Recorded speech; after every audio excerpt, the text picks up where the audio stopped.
안녕하세요.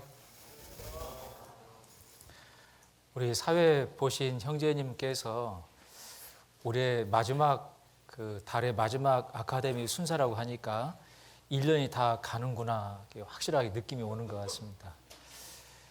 한 보름 정도 시간이 남아 있는데 지나온 시간들을 잘 한번 돌아보시고 또 동계 수양회 때 또 귀중한 말씀들이 있겠지만 여러분들 개인적으로 기도하시고 말씀을 붙잡아 보는 그런 시간으로 연말을 보내시면 좋겠습니다. 같이 기도하시겠습니다. 사랑이 많으신 살아계시는 고마우신 아버지 하나님, 저희들을 먼저 사랑해 주시고 십자가에 흘리신 귀하신 보혈로 영원히 죄에서 구원해 주시고 천국 소망을 가지고 살아갈 수 있도록 인도하신 은혜를 참으로 감사합니다. 어디에서 무엇을 하든지 그 사랑의 힘으로 살아갈 수 있도록 도와주시고 아직 이 사랑과 복음을 깨닫지 못한 주위의 불쌍한 영혼들에게 담대하게 전하며 살아갈 수 있도록 도와주시기를 원합니다. 은혜 가운데 주신 2019년도 귀한 시간들이 마무리되고 있습니다. 하나님 앞에 서원하고 기도한 그 초심의 모습들을 얼마나 지키며 살아왔는지 돌아볼 수 있도록 기도할 수 있도록 도와주시고 안 된 것, 부족한 것, 이루지 못한 것 이런 것들로 낙심이 되지 않도록 우리의 마음을 세워주시고 우리에게 주신 것, 함께 하신 것 하나님 앞에 감사의 기도들을 깊이 생각해 보고 은혜 가운데 연말과 연시를 맞이할 수 있도록 도와주시기를 원합니다. 오늘도 하나님의 말씀을 마음에 상고하고 또 교훈받고자 함께 모였습니다. 우리에게 필요한 말씀으로 교훈해 주시고 이 말씀이 생활 가운데 힘이 되고 또 분별이 되고 능력이 될 수 있도록 인도해 주시옵소서. 함께하는 모든 시간 주 성령님의 인도하심에 의지합니다. 언제나 저희를 사랑하시는 예수 그리스도의 이름으로 기도드렸습니다. 아멘. 같이 데살로니가 후서 2장 말씀을 보시겠습니다.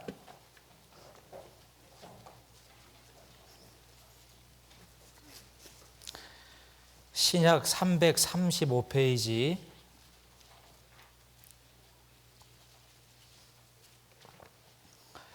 데살로니가 후서 2장 16절 17절 말씀입니다. 나눠드린 유인물의 첫 페이지에 소개가 되어 있는 말씀인데 오늘 시작하는 말씀으로 16절 17절 말씀을 같이 읽겠습니다.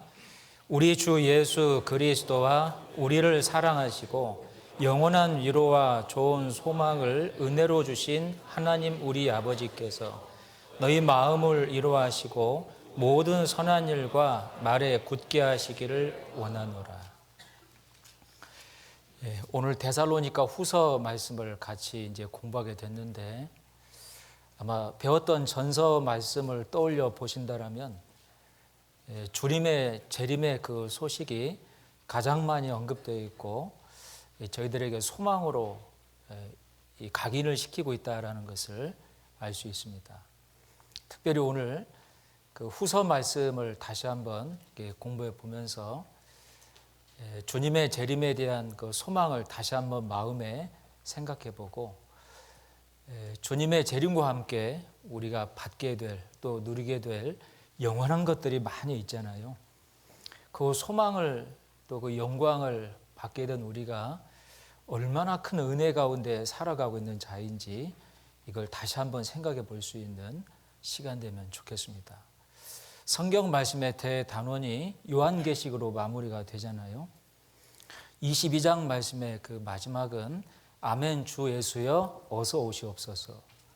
이 모든 은혜가 모든 자에게 있을지어다 라고 이제 마무리가 되고 있습니다.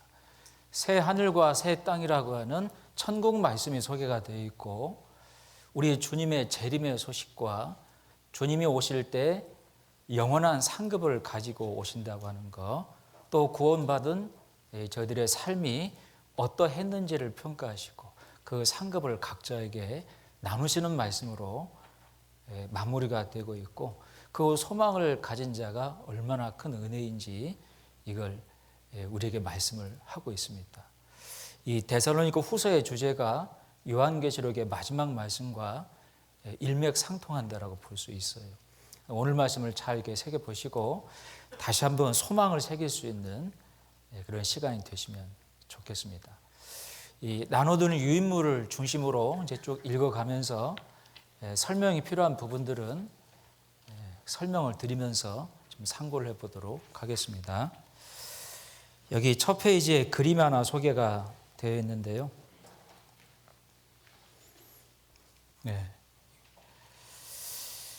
이 데살로니가 후서 말씀이 바울의 2차 전도 여행 때 전도에서 구원을 받게 된 또 세워진 교회, 데살로니가 교회, 고린도 지역에 도착해서 전서 후서를 몇 달의 간격을 두고 기록을 하게 됩니다. 이 경로를 다 아시겠지만 되새김질 삼아서 한번 소개해 드리면, 바울의 2차 전도여행 코스입니다. 이런 경로를 거쳐서 데살로니가 지역에 도착하게 되죠. 그 사도행전 17장 말씀에 보면 세 번의 안식일을 지나는 동안에 이 데살로니가 지역에서 말씀을 전했다고 되어 있으니까 세 번의 안식일이면 주로 따지면 3주죠. 3주 동안에 저희가 전도 집회하는 것처럼 연속적인 바이블 세미나를 한 겁니다. 그 가운데 정말로 많은 사람들이 구원을 받았습니다.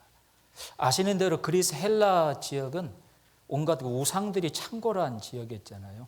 얼마나 우상들을 많이 만들어 섬겼고, 또 인간의 영역을 신의 영역까지 끌어올린 헬레니즘 문명이 팽배했던 시대니까 제우스, 포세이돈, 아폴로, 신인데 자기들끼리 결혼도 하고 자식도 낳죠.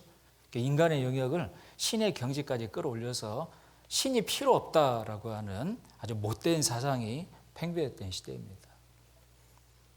심지어 사도행전 말씀 보면 그 우상을 만들다가 이제 더 이상 붙일 이름이 없어서 알지 못하는 신에게라고 써 있는 그 이름의 단도 있었다라고 기록이 되어 있잖아요. 3주 만에 하나님 말씀을 듣고 마음을 낮추고 구원을 받았다고 하는 것은 정말 기적 같은 일이라고 볼 수 있습니다.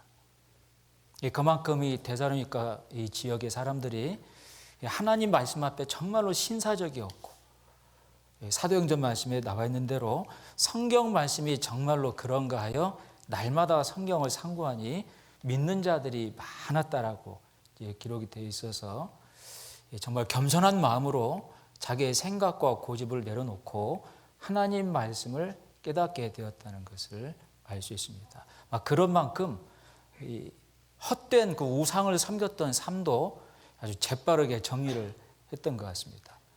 그래서 데살로니가 전서 말씀 보면 신속하게 우상을 버리는 모습이 기록되어 있고, 이 다른 구원 받지 못한 유대인들이 그 심한 핍박과 그 대적을 하고 있는 모습이 기록이 되어 있는데, 그 핍박과 대적에도 굴하지 않고 믿음과 인내를 가지고 더욱 사랑하고 있는 이 성도들의 모습이 이 바울 사도에게 굉장한 위로가 되었다는 것도 전서 말씀에 기록이 되어 있어서 그 시원한 바울의 마음이 살 것 같다, 이런 표현으로도 감탄사로도 전서 말씀에 기록이 되어 있죠.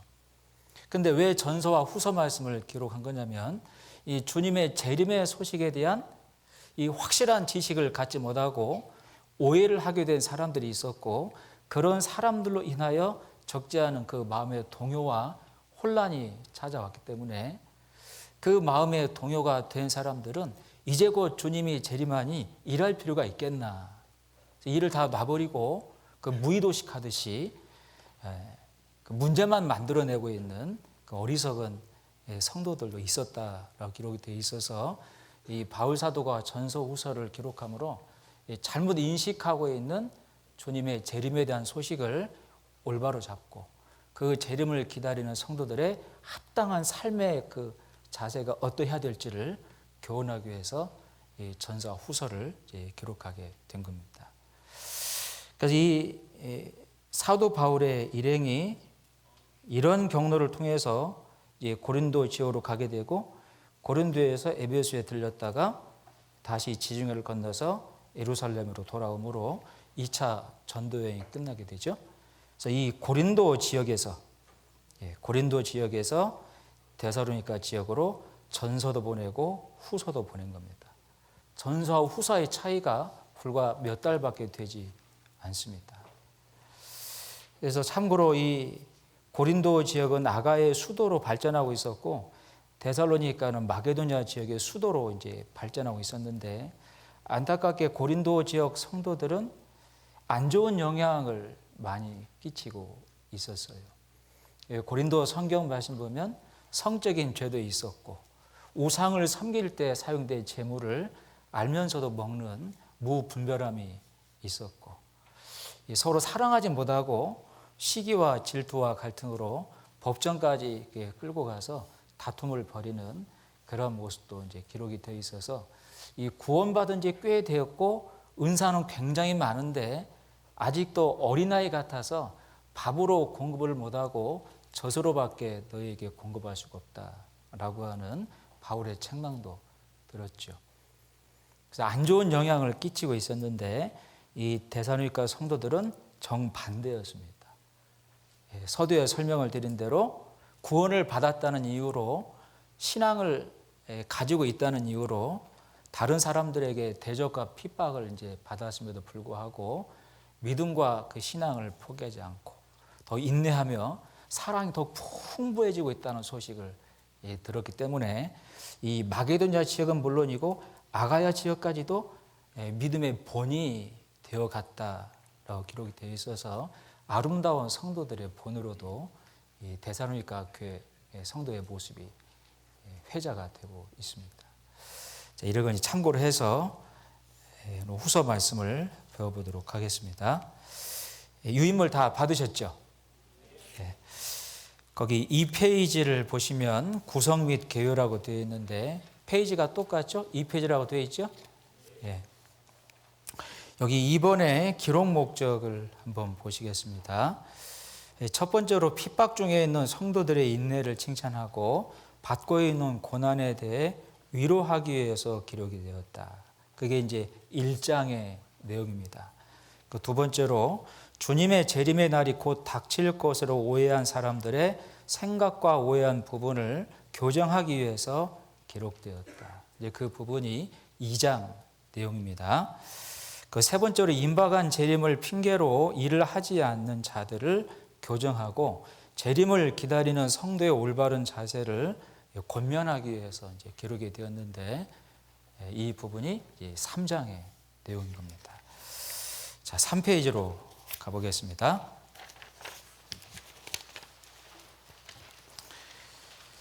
네, 1장의 내용이 데살로니가 교회 성도들에 대한 감사와 이제 위로로 이제 기록이 되어 있습니다.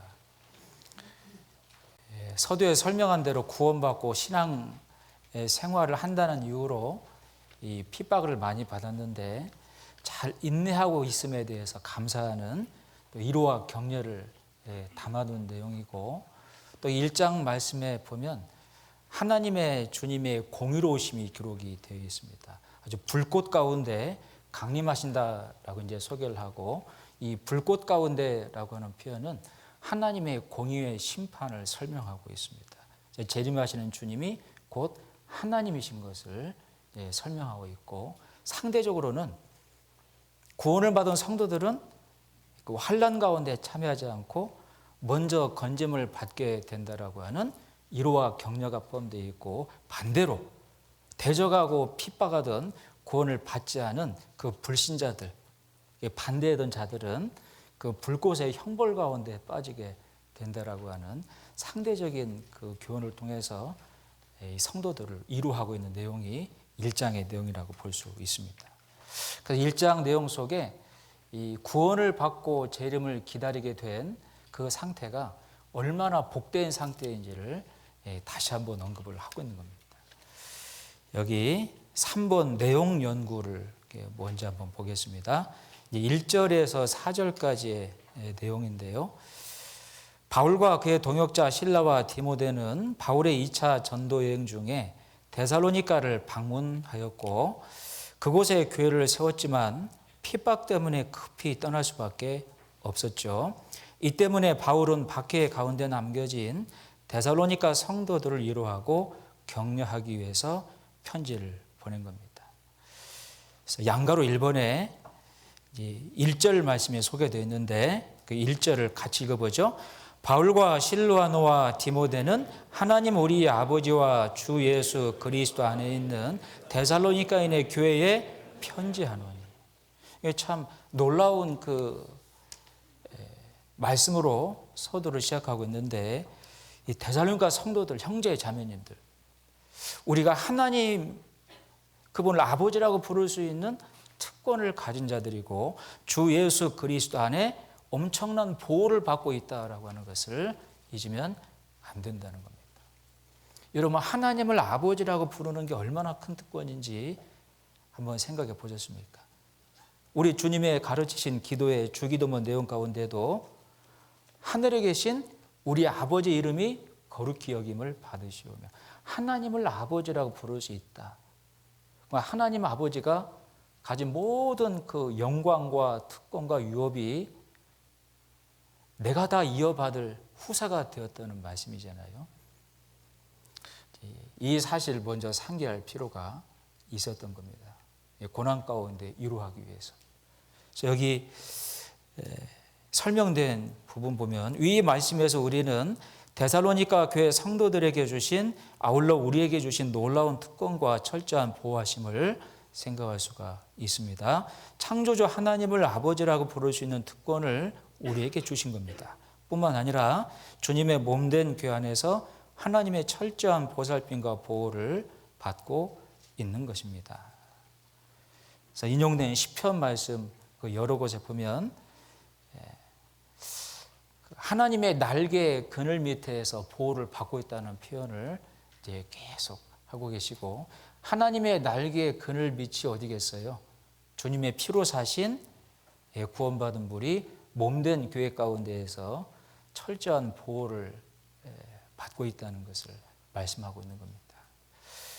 그래서 이 4페이지에 동그라미 표시 보면 아바 아버지라고 하는 표현이 이제 기록되어 있는데 인용된 갈라디아서 4장 6절 말씀입니다. 너희가 아들인 고로 하나님이 그 아들의 영을 우리 마음 가운데 보내사 아바 아버지라 부르게 하셨느니라. 다음 단락 밑에 부분을 보면 아바는 이라고 시작되는 부분이 있죠. 아바는 아람으로서 아버지를 뜻하며 탈무드에서는 아기가 태어나서 제일 먼저 배우는 말이라고 기록하고 있습니다. 아바는 어린아이가 아빠라고 하는 것처럼 아버지를 더욱 친근하게 부르는 표현입니다. 바울은 이 말을 사용하여 우리와 하나님과의 관계가 아주 가까운 관계임을 증명하고 있는 겁니다. 그래서 이 아버지 앞에 아바를 이렇게 붙여서 정말 친근한 그 부자지간의 사이가 되었다라고 하는 것을 강조한 표현이라고 할 수 있습니다. 실은 저희가 하나님의 자녀가 될 수 있는 자격이 있었어요, 없었어요? 일도 없었습니다.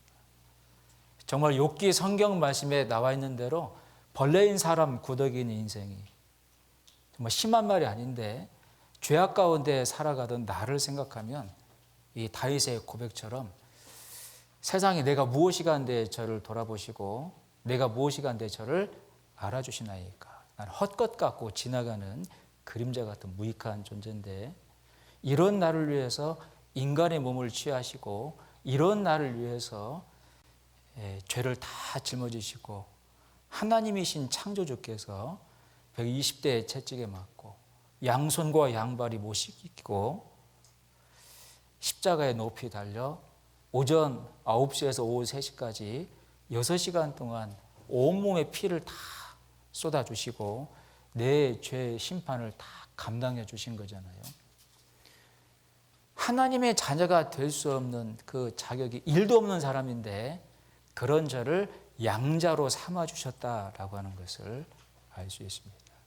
그래서 양자가 된 것도 하나님의 자녀가 된 거니 하나님의 모든 유업을 이어받을 자가 되었다는 의미로 후사라고 하는 에어라고 하는 단어를 사용을 하고 있는 겁니다. 여기 로마서 8장 말씀을 제가 옮겨놨는데요. 8장 14절 15절을 같이 읽어볼까요? 무릇 하나님의 영으로 인도함을 받는 그들은 곧 하나님의 아들이라. 너희는 다시 무서워하는 종의 영을 받지 아니하였고 양자의 영을 받았으므로 아바 아버지라 부르짖느니라. 이 말을 이제 그 사도 바울께서 한 말이잖아요. 이 사도 바울은 그 당시에 행해지고 있는 많은 그 풍습을 예로 들어서 말씀을 기록을 했습니다. 신앙생활을 달리는 경주로 묘사하기도 하고 그 당시에 2년마다 열리는 올림픽 비슷한 경기가 있었거든요. 그래서 고린도 성경 말씀에 신앙생활은 다름질로 설명을 했죠. 그리고 우리가 구원받아서 자격 없는 내가 하나님의 아들이 된 것도 양자의 영으로 아들이 된 거다. 그 당시 황제가 누구예요? 네로 황제입니다. 5대 황제죠, 로마에. 그럼 4대 황제는 누구예요? 클라우디우스. 네로가 클라우디우스 아들이에요? 아니에요. 조카입니다. 이 클라우디우스가 조카인 네로를 갑자기 양자로 삼아가지고 황제로 등극을 시켜버린 거죠. 로마 양자 결연법입니다.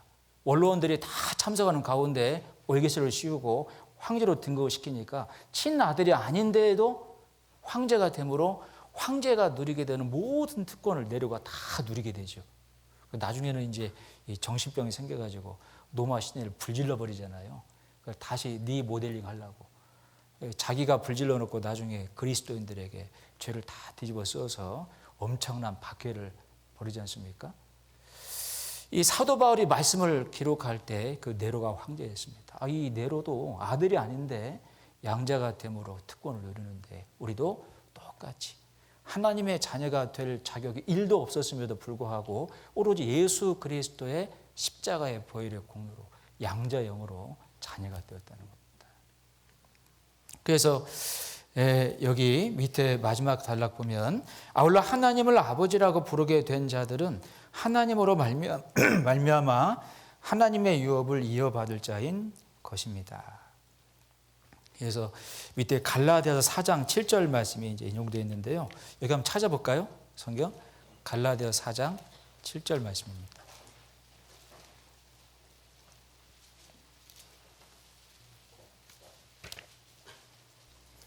갈라디아서 4장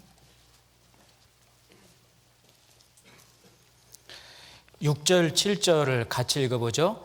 너희가 아들인 고로 하나님이 그 아들의 영을 우리 마음 가운데 보내사 아바 아버지라 부르게 하셨느니라. 그러므로 네가 이후로는 종이 아니요 아들이니 아들이면 하나님으로 말미암아 유업을 이을 자니라. 그러니까 유업을 이어받을 자라고 하는 단어가 영어로 이제 에어라고 되어 있는데 이때 설명되어 있죠. 모든 재산의 상속자고 왕권의 후계자고 전통의 전수자다. 그래서 사무엘상 2장 말씀 보면 거름돌에 있던 존재를 이끌어내어서 영광의 자리에 앉히셨다라고도 기록이 되어 있잖아요. 이걸 생각해 보면 그 세상에서 제일 부유한 자가 우리라고 하는 게 실감이 나는 것 같습니다. 세상 사람은 소위 그 금수저 얘기를 하잖아요. 제가 영국에 8년 동안 있었는데요. 화면 한번 보시면 이 사람이 세상 가운데 대표적인 금수저 중에 하나예요. 사진 보이시죠? 엘리자베스 2세 여왕인데 제가 뒷페이지에다가도 그 내용을 써놨어요. 1926년생이니까요. 올해 94세입니다. 빅토리아 여왕을 뛰어넘었어요. 최장기간 통치하고 있는데 이 사람의 개인 재산은 약 5,100억 원이에요. 영국 왕실의 가치가 104조 6천억 원입니다. 2017년도 아마 자료인 것 같은데 이 재산은 지금 완전하게 측정할 수가 없습니다. 왜 해마다 바뀌니까요. 좀 우스운 얘기가 영국 해안가 5km 이내에 있는 고래, 돌고래, 철갑상어는 다 여왕 거예요. 그러니 그거 잡으면 큰일 나요. 여기 실제 뉴스가 있잖아요. 철갑상어를 잡았다가 경찰 연행대에 조사를 받은 사람이 있습니다. 좀 웃기는 이야기죠. 왔다 갔다 할 거 아니에요, 물고기들이. 나가면 영혼까지 안 됐다가 들어오면 영혼까지 됐다가 왔다 갔다 하겠죠. 시편 여기 49편 말씀 보면 땅을 자기 것이라고 칭하는 그 자들이 있다, 착각하고 있는 거죠. 누구 거예요? 하나님 겁니다. 하나님 거면 누구 거예요? 내 거예요, 내 거. 하나님의 유업을 이어받을 자가 됐다라고 말씀을 하고 있지 않습니까? 그래서 이 앞에 나와 있던 말씀대로 하나님을 아버지라고 부르기엔 특권이 얼마나 큰 특권인지를 바울 사도가 먼저 이렇게 설명을 하셨다 생각이 들고요. 또 예수 그리스도 안에서 우리가 보호를 받고 있다는 거, 이것도 한번 깊이 생각을 해볼 필요가 있습니다. 그래서 여기 보존과 보전에 대해서 기록을 해놨는데요. 인용된 신명기 32장 9절 10절을 같이 한번 읽어볼까요? 여호와의 분깃은 자기 백성이라 그 택하신 기업이로다. 여호와께서 그를 황무지에서 짐승의 부르짖는 광야에서 만나시고 호위하시며 보호하시며 자기 눈동자같이 지키셨도다. 주님의 몸된 교회 안에서요. 눈동자같이 지킨다라고 하는 것은 생명처럼 지킨다는 말입니다. 몸이 1000냥이면 눈이 900냥이다라는 말이 있는데, 얼굴에 뭐가 날라오면 눈부터 감고 눈부터 보호하잖아요. 생명처럼 하나님이 보호하신다는 거죠. 스가랴 성경 말씀에는 하나님의 선택한 이스라엘 백성을 범하는 것이 내 눈을 범하는 것이다 라고도 설명이 되어 있지 않습니까? 그런 그 보호를 받고 있다는 걸 생각하면 내가 얼마나 철저하게 보존되고 있고 보전되고 있는지도 생각해 볼 수 있죠. 그걸 정확히 설명한 말씀이 느헤미야 성경 말씀에 기록이 되어 있습니다. 느헤미야 9장을 가보죠.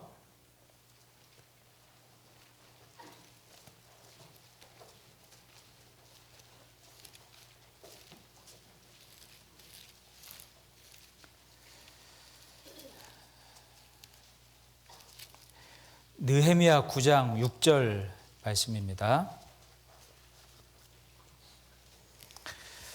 9장 6절 말씀, 구약 739페이지입니다. 오직 주는 여호와시라. 하늘과 하늘들의 하늘과 일월 성신과 땅과 땅 위의 만물과 바다와 그 가운데 모든 것을 지으시고 다 보존하시오니 모든 천군이 주께 경배하나이다. 여러분, 보존과 보전을 잘 구분할 수 있으세요? 비슷하죠? 보존과 보전 어떻게 다를까요? 보존은 원상태 그대로 지키고 보호한다는 뜻이고, 보전은 관리해서 지키고 보존한다, 보호한다는 뜻입니다. 여기 6절 말씀에 보면 하나님이 모든 것을 지으시고 그 보존하신다 말씀하셨죠. 그러니까 하나님이 창조한 모든 작품은 원상태 그대로 누가 지키셔요? 하나님께서. 그러니까 구원받은 저희들도 새로운 피조물이지 않습니까? 누구든지 그리스도 예수 안에 있으면 새로운 피조물이라. 이전 것은 지나갔으니 보라 새 것이 되었도다. 우리가 받은 구원은 영원한 구원이고, 한 번 구원은 영원한 구원, 절대 상실되지 않습니다. 새로운 피조물 그대로 보존하신다라고 약속을 하신 겁니다. 그 뒤에 20절 21절도 한번 봐볼까요? 또 주의 선한 신을 주사 저희를 가르치시며 주의 만나로 저희 입에 끊어지지 않게 하시고 저희의 목마름을 인하여 물을 주시사 40년 동안을 들에서 기르시되 결핍함이 없게 하심으로 그 옷이 헤어지지 아니하였고 발이 부릅지 아니하였사오며. 이스라엘 백성들이 출애굽한 것은 보존하신 거고, 40년 광야 통과할 때 어때요? 끝까지 책임을 져 주셨죠? 관리해서 보전해 주신 겁니다. 만나를 내려주시고 반석에서 물을 내어주시고 메추라기를 하나님께서 허리춤까지 날라 잡아먹도록 해주시고 낮에는 구름 기둥으로 온도를 막아주시고 저녁에는 불을 집어넣어서 온도를 보여주시고 신기하게도 40년을 광야를 통과했는데 옷이 헤어지지가 않았다는 겁니다. 신발이 낙지 않았다는 거죠. 그럴 수는 없잖아요. 제가 영국에서 구두를 몇 켤레를 갈아 신었는데 바닥이 다 닳아서 아주 많이 걸어 다녀서 근데 40년을 그 땅바닥을 걸어 다니는데 헤어지지 않겠습니까? 하나님의 특별한 도우심이 있었다는 것을 말씀할 수 있어요. 그래서 출애굽 구원하시고 보존하시며 광야를 통과할 때까지 보전도 하셨다는 것을 알 수 있어서 하나님이 저희를 구원하시고 주님이 재림하실 때까지 끝까지 책임을 져 주신다는 사실. 우리가 그 사실을 마음에 기억할 때 무엇을 먹을까, 무엇을 마실까 염려, 걱정하지 않을 수 있지 않겠습니까? 우리 예수님의 산상 보험 말씀 가운데도 그런 걸 염려하지 마라. 공중의 새를 보고 들에 피어 있는 백합화를 봐라. 누가 그 새에게 먹이를 주어서 기르며 누가 그 꽃에게 양분을 주어서 피우느냐? 누가요? 하나님께서요. 하물며 내 목숨 바쳐 피우려고 구원한 너희 일까 보냐? 믿음이 적은 자들아. 욥기 38장 말씀에 까마귀 새끼도 먹이를 찾아서 오락가락하며 하나님을 향하여 부르짖는다고 되어 있지 않습니까? 그때 그 새끼에게 먹이를 주는 자가 누구냐?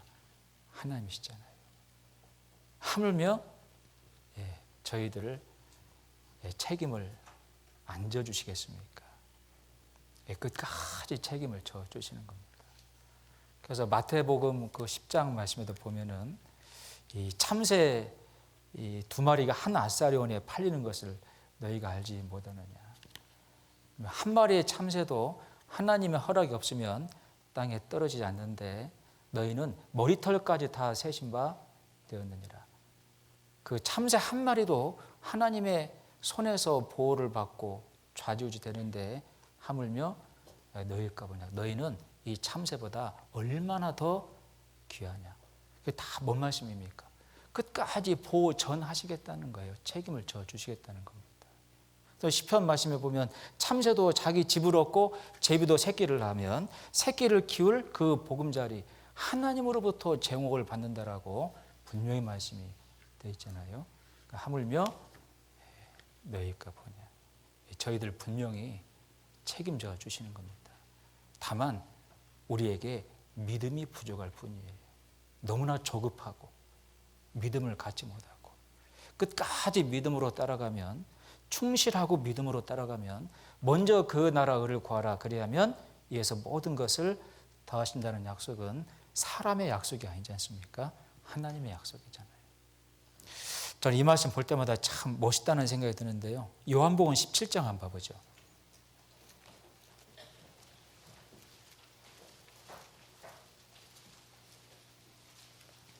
요한복음 17장 11절 말씀입니다. 요한복음 17장 11절 말씀.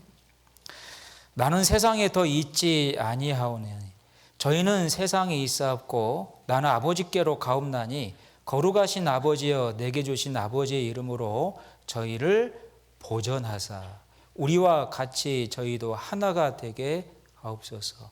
내가 저희와 함께 있을 때 내게 주신 누구의 이름으로요? 아버지의 이름으로 저희를 보전하와 지켰나이다. 하나님의 이름을 걸고 보전하시겠다라고 약속하신 거잖아요. 주님께서. 이 한 말씀만 마음에 새기고 살아도 삶의 염려와 세상의 근심을 많이 덜 수 있지 않겠습니까? 뒤에 18장 8절 9절을 한번 보시죠. 예수께서 대답하시되 너희에게 내로라 하였으니 나를 찾거든 이 사람들의 가는 것을 용납하라 하시니 9절을 읽어보죠. 이는 아버지께서 내게 주신 자 중에서 하나도 잃지 아니하사옵나이다 하신 말씀을 응하게 하려 함이로라. 그 예수님 말씀 전하실 때 그 유대 군병들이 잡으려고 찾아왔잖아요. 그때 예수님께서 제자들을 탁 막아선 겁니다. 이들의 가는 것을 용납하라. 이게 어떤 말투인 것 같아요? 제발 너희들이 잡으려고 하는 것은 나이니까 이 제자들은 가도록 해 주시오. 이게 사정하고 부탁하고 있는 걸까요? 아니에요. 명령하고 있는 겁니다. 너희들 내 제자 건들면 죽어. 죄송합니다. 이런 표현을 써서. 이건 권위 있는 명령이에요. 이들이 가는 걸 막으면 너희 엄청나게 혼날 거야. 이건 명령하고 있는 거지 사정 부탁하고 있는 게 아니에요. 이 말씀 보면 참 멋있다는 생각이 들어요. 그래서 하늘에 계신 우리 아버지와 주 예수 그리스도 예수 안에서 하나님을 아버지라고 부르게 된 특권과 이 구원받은 무리 가운데에서 보호를 받고 있는 게 얼마나 큰 축복인지를 우리가 생각해 볼 수 있습니다. 제가 이제 이것까지 좀 복사를 해봤는데요. 애국가 아시죠? 애국가 1절 가사 보면 아마 뭔가를 깨달은 사람이 이 가사를 작사한 것 같습니다. 동해물과 백두산이 노래 제가 부르려고 연습했는데 안 될 것 같고요. 마르고 닳도록 하나님이 보호하사 우리나라 만세. 뭐라고 되어 있습니까? 무궁화 삼천리 화려강산 대한 사람 대한으로 길이 보존하세. 이 가사를 보면 동해에 있는 물이 다 마르고 백두산이 얼마나 높아요? 2743m인데 이게 다 닳아 없어질지라도 끝까지 책임을 지겠다는 말이지 않습니까?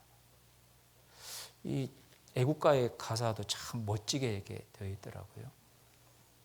저희를 피 흘려 죽음으로 구원하신 주님께서 나를 몸된 교회 가운데서 보호하신다라고 하는 그 메시지라고 생각을 합니다. 바울 사도가 구원받고 신앙 가운데 고난을 통과하는 데살로니가 성도들에게 이 하나님 아버지라고 하는 그 특권과 그 보호를 받고 있다라고 하는 은혜를 다시 한번 상기를 시키심으로 화이팅 할 수 있도록 첫 구절을 기록한 거다라고 생각이 듭니다. 여기 이제 6페이지를 보겠습니다. 6페이지 양가로 3번을 보시면 믿음이 더욱 자라고 서로 사랑함이 풍성함이며 라고 되어 있는데 이제 3절 4절 말씀입니다. 형제들아 우리가 너희를 위하여 항상 하나님께 감사할지니 이것이 당연함은 너희 믿음이 더욱 자라고 너희가 다 각기 서로 사랑함이 풍성함이며 그리고 너희의 참는 모든 핍박과 환난 중에서 너희 인내와 믿음을 인하여 하나님의 여러 교회에서 우리가 친히 자랑함이라. 그래서 이 데살로니가 전서 1장에 소개했던 믿음의 역사와 사랑의 수고와 소망의 인내, 이게 계속 성장하고 자라고 있음에 바울 사도는 감사하고 있습니다. 우리의 신앙과 믿음도 사랑도 더욱 자라고 풍성해져야 되겠죠. 특별히 사랑도 자라요. 뒤에 7페이지 한번 보겠습니다. 중간에 자라는 사랑이라고 이제 기록되어 있는데 우리는 사랑은 있거나 없는 것으로 혹은 전부가 아니면 아무것도 아닌 것으로 생각하는 경우가 많은데 데살로니가 성도들의 사랑은 더욱 풍성해지고 자라고 있었죠. 그래서 바울은 우리도 사랑을 가꾸고 자라게 할 수 있다고 말하고 있습니다. 여러분들의 사랑도 계속 풍성하게 성장하고 있습니까? 그게 신앙이 성장하는 척도이고 결과입니다. 왜냐하면 고린도 성도들은 사랑이 정체가 되어 있었어요. 조금도 자라지 않고 있어서 고린도 교회에 보낸 편지 고린도전서 13장 말씀이 유명한 사랑장이잖아요. 너희가 많은 은사가 있다. 방언의 은사도 있고 병 고치는 은사도 있고 애언의 은사도 있는데 사랑으로 하는 것이 아니면 아무 소용이 없다. 산을 옮길 만한 믿음이 있어도 천사의 말처럼 방언이 터진다 할지라도 자기 몸을 불 사르도록 내어주는 헌신이 있다 할지라도 사랑으로 하는 것이 아니라면 하나님에게 아무 유익이 없다고 말씀을 하셔서 제일 큰 은사 사랑을 더욱 사모하라. 근데 그게 없었다는 거죠. 그게 약했다는 거죠. 그래서 갈등과 반목과 다툼이 계속 있었어요. 그래서 그들의 이 신앙이 너무나 어리다. 구원받은 연수는 꽤 됐는데 자라지 않고 있다. 사랑이 너무나 연약했기 때문에 그렇습니다. 그래서 여기 인용된 고린도전서 3장 1절로 3절을 이렇게 보시면, 형제들아 내가 신령한 자들을 대함과 같이 너희에게 말할 수 없어서 육신에 속한 자 곧 그리스도 안에서 어린아이들을 대함과 같이 하노라. 내가 너희를 젖으로 먹이고 밥으로 아니하였노니 이는 너희가 감당치 못하였음이거니와 지금도 못하리라. 너희가 아직도 육신에 속한 자로다. 너희 가운데 시기와 분쟁이 있으니. 주님에게 받은 사랑으로 용서하고 용납하고, 허물은 덮어서 받아주는 건데 고쳐서 받아야 된다고 생각하니까 법정까지 끌고 가서 기어이 자기가 고치려고 끝까지 다투고, 사랑은 덮어서 받아주는 거잖아요. 그래서 이 고쳐서라고 하는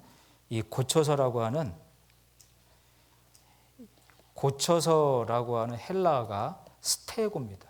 스테고. 뜻이 뭐냐면 지붕 또는 지붕을 덮다 라는 뜻이에요.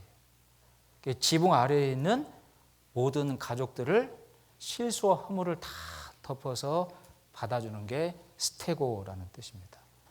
하나님이 바울 사도를 통해서 사랑을 스테고라고 하는 단어를 쓰도록 한 것은 허물과 실수를 다 덮어서 받아줌으로 용서, 용납하는 것이 진정한 사랑인 것을 말씀하고 있고, 우리가 주님에게서 그런 사랑을 받은 겁니다. 내가 원수 되었을 때, 죄인 되었을 때, 주님을 등지고 살아갈 때 그럼에도 불구하고 일방적인 사랑을 받은 거잖아요. 다 덮어서 받아준 겁니다. 그래서 이 혈기왕성했던 베드로도 주님을 끝까지 따른다라고 했다가 나중에 결국은 3번을 저주하면서 도망가 버리잖아요. 그런 베드로도 끝까지 주님이 찾아가서 만나주시고, 네가 이 모든 사람보다 나를 더 사랑하느냐, 그 사랑을 다시 회복을 시켜서 다시 안아주시고 받아주시며 기어이 하나님의 일꾼으로 쓰시잖아요. 그게 하나님의 목적인 겁니다. 이 사랑을 가지고 형제 자매를 대할 수 있을 때 신앙이 성장하고 자라는 거예요. 그래서 고린도전서 13장 말씀에 어린아이가 되었을 때는 말하는 것이나 깨닫는 것이나 듣는 것이 어린아이 같다가 장성한 자가 되어서는 어린아이 티를 다 벗는다고 되어 있잖아요. 죄송합니다. 여러분 기저귀 차고 있는 청년들 없죠? 이런 표현 하면 안 되는데, 왜? 어린아이 티를 다 벗었으니까요. 신앙 가운데도 어떤 사람이 어린아이냐면 정말 주님에게 받은 사랑으로 사랑하지 못하는 그 마음의 시기와 분쟁과 다툼을 갖고 있는 그 형제, 그 자매 보기 싫어서 모이면 안 나가. 안 만날 거야. 싫어. 신앙이 너무나 어린 겁니다. 그러면 안 됩니다. 이제 사랑의 신앙이 성장해서 다른 사람을 이끌어주고 인도해서 또 사랑 가운데 성장하도록 돕는 데 쓰임받는 형제 자매들이 되어야죠. 이 데살로니가 성도들이 3주 만에 구원받았는데 이 사랑이 굉장히 풍성해지고 있는 겁니다. 그 소식에 바울 사도가 아주 마음이 격동이 돼서 살 것 같다. 너무나 시원한 소식을 들었다. 기뻐한 겁니다. 그건 주님이 기뻐하신 거죠. 그리고 7페이지 밑에 네모 표시에 환난 중에 있는 성도들에 대한 격려와 위로를 하고 있다. 그래서 8페이지에 양가로 1번을 보시면 불신자에게 임할 그 공의의 심판이 예정되어 있다는 걸 설명하시며, 너희들에게는 이 심판이 임하지 않는 주님의 재림 때 그 앞에 신령한 모임 가운데 참석하게 된 그 은혜 받은 자라고 하는 것을 반어적으로 말을 하고 있는 겁니다. 양고로 1번에 그 1장 5절 말씀을 같이 읽어보죠. 이는 하나님의 공의로운 심판의 표요 너희로 하여금 하나님 나라에 합당한 자로 여기심을 얻게 하려 함이니 그 나라를 위하여 너희가 또한 고난을 받느니라. 그래서 그리스도인이 환난을 받는 것은 구원을 받지 않은 사람들이 분명히 엄한 심판을 받는다는 외적인 증거인 겁니다. 하나님의 아들도 이렇게 세상에서 이 심판은 환난을 말하는 거죠. 구원받은 사람들이 받는 심판을 환난으로 설명을 하고 있습니다. 구원을 받지 않은 사람은 더 엄하게 심판을 받는다는 표현인 것입니다. 인용된 말씀 베드로전서 4장 17절에 하나님의 집에서 심판을 시작할 때가 되었나니 만일 우리에게 먼저 하면 하나님의 복음을 순종치 아니하는 자들의 그 마지막이 어떠하며 라고 말씀을 하셨죠. 밑에 마지막 단락을 보겠습니다. 또한 심판이라는 단어는 자기 백성을 거룩하게 만들기 위해 이 세상에 고난을 허락하신 하나님의 의로운 결정으로 이해할 수 있습니다. 이게 불신자들이 대적하고 핍박함으로 구원받은 성도들이 환난을 받는데 하나님이 그 환난의 과정을 허락을 하셨다는 거예요.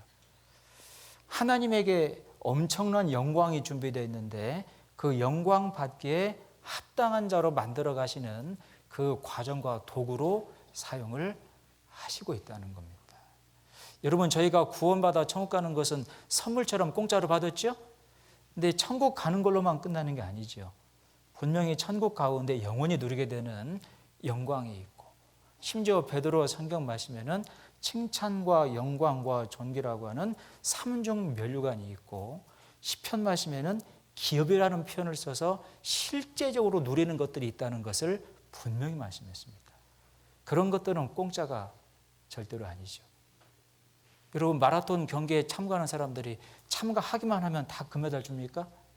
아니죠. 금메달은 정말 4년 동안 철저하게 준비하고 절제하고 자기 몸을 만든 땀의 결과지 않습니까? 그러니 금메달 하나의 무게는 600g이고 순금은 딱 1g 밖에 포함이 안 돼 있고, 가치는 환율 따져 한화로 약 100만 원 정도입니다. 그 100만 원짜리 받으려고 4년 동안 피 땀방울 흘리며 몸 만들고 연습했겠습니까? 아니잖아요. 그 금메달은 돈의 가치가 아니고 영광인 겁니다. 영광. 흔히 바울 사도도 구원만이 목적이 아니고 영광이 있다는 것을 분명히 말씀하시고, 실제 바울 사도는 천상세계에 갔다가 그 영광을 보고 내려왔잖아요. 그래서 이 땅 가운데 그 마라톤 경기자가 마지막에 월계수를 받는 모습 보면서, 야, 저 월계수 하나 받는 걸 위해서도 2년 동안 이렇게 연습하고 절제하며 준비를 하는데, 하나님 앞에 우리가 받게 될 영광은 얼마나 엄청난 것인지 너희가 보지 못하고 듣지 못하고 상상을 초월하는 것이다 라는 걸 분명히 얘기했습니다. 그래서 그거 얻기를 위하여 절제하고 다름질하라, 상 얻기를 바라보라 그랬잖아요.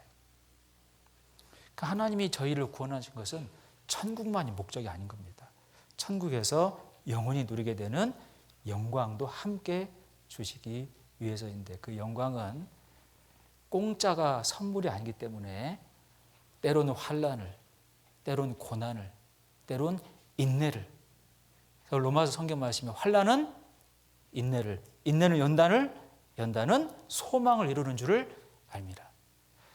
그 과정을 통과해야만 만들어진 결실로 영광이 주어지기 때문에 환난을 허락을 하고 있는 겁니다. 그걸 이 데살로니가 성도들에게 말을 하고 있는 거예요. 이해되시죠? 그래서 밑에 로마서 8장 17절 말씀을 같이 한번 읽어볼까요? 자녀이면 또한 후사 곧 하나님의 후사요 그리스도와 함께한 후사니 우리가 그와 함께 영광을 받기 위하여 고난도 함께 받아야 될 것이니라. 따라서 데살로니가 성도들이 자신들의 신앙과 믿음 때문에 고난을 당하도록 허락되었다는 사실과, 그렇게 함으로써 그들의 믿음과 사랑과 소망이 풍성해지고 강해졌습니다. 그 사실은 하나님의 심판, 곧 허락된 고난이 옳았다는 것을 보여주는 증거가 되는 겁니다. 그러니까 환난 때문에 데살로니가 성도들의 신앙이 더 강해진 거죠. 연단된 거죠. 강해지고 연단된 그들의 신앙이 나중에 하나님 앞에 영광으로 다 환전된다는 겁니다. 결과적으로 하나님의 선하신 뜻 가운데 고난이 허락이 되었다는 것을 말씀을 하고 있는 거예요. 그 뒤에 9페이지를 보겠습니다. 9페이지.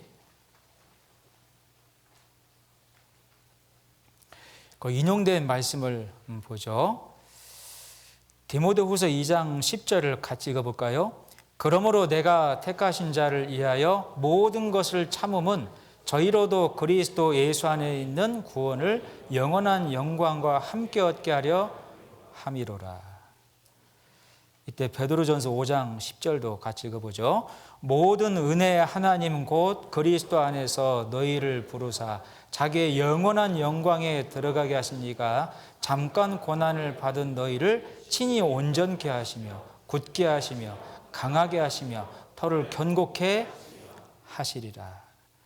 그 부르신 것은 구원을 하신 거잖아요. 자기 영원한 영광이 있다는 것도 말씀했는데 구원은 선물처럼 받았지만 영광은 그냥 받는 것이 아니기 때문에 온전케 하시고 강하게 하시고 굳게 견고케 하셔서 그 영광 받기에 합당한 자로 만들어 가신다라는 것을 알 수 있어요.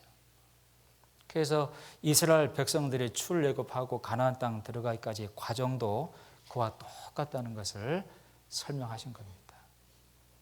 출애굽한 것은 구원받은 거고 홍해바다를 걷는 것은 침례를 받은 거고 결론적으로 도달한 가나안 땅은 천국의 모형이지만 또 하나는 영광과 기업의 모형입니다. 그러면 중간에 40년 광야 생활은 뭘 설명하는 거겠어요? 가나안 땅, 천국에서 받게 될 그 영광, 그 영광을 받기에 합당한 자로 담금질하고 만드시는 연단하시는 과정이었다는 겁니다. 우리 지금의 신앙생활이 꼭 그 광야 40년과 똑같은 겁니다. 연단받고 훈련받고 저희들 담금질하는 기간이 이 세상에 있는 시간이라는 것을 알 수 있어요. 그래서 이 말라기서 성경 말씀에 은도공 이야기가 나오는데 말라기서 한번 찾아볼까요? 구약 마지막 성경 말라기서입니다.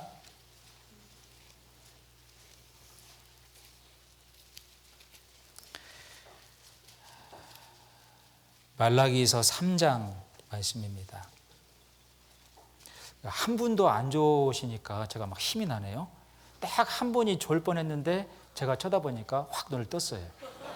그래서 지금 보니까 한 분도 안 좋으셔요.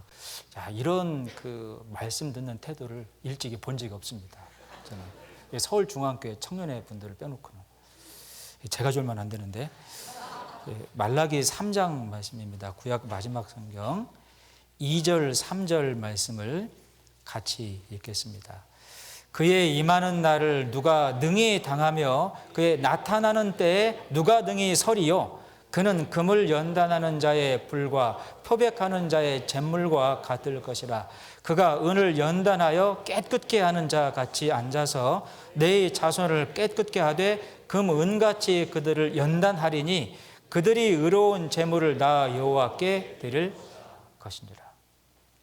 이 말씀에도 보면 누가 능히 당하며 그의 나타나는 때 누가 능히 서리요. 그 주님의 날 재림하시는 그 날을 그 염두에 두시고 하신 말씀입니다. 그래서 이 네 지파는 구별된 지파잖아요. 어린 양의 죽음을 대신해 구별된 지파 레위 지파 구원받은 이 시대에 여러분과 저 이 교회를 두고 하는 말입니다. 하나님은 이 레위 지파를 연단하신 것처럼 이 구원받은 성도도 연단을 하시는 거예요. 주님이 나타나는 그날에 합당하게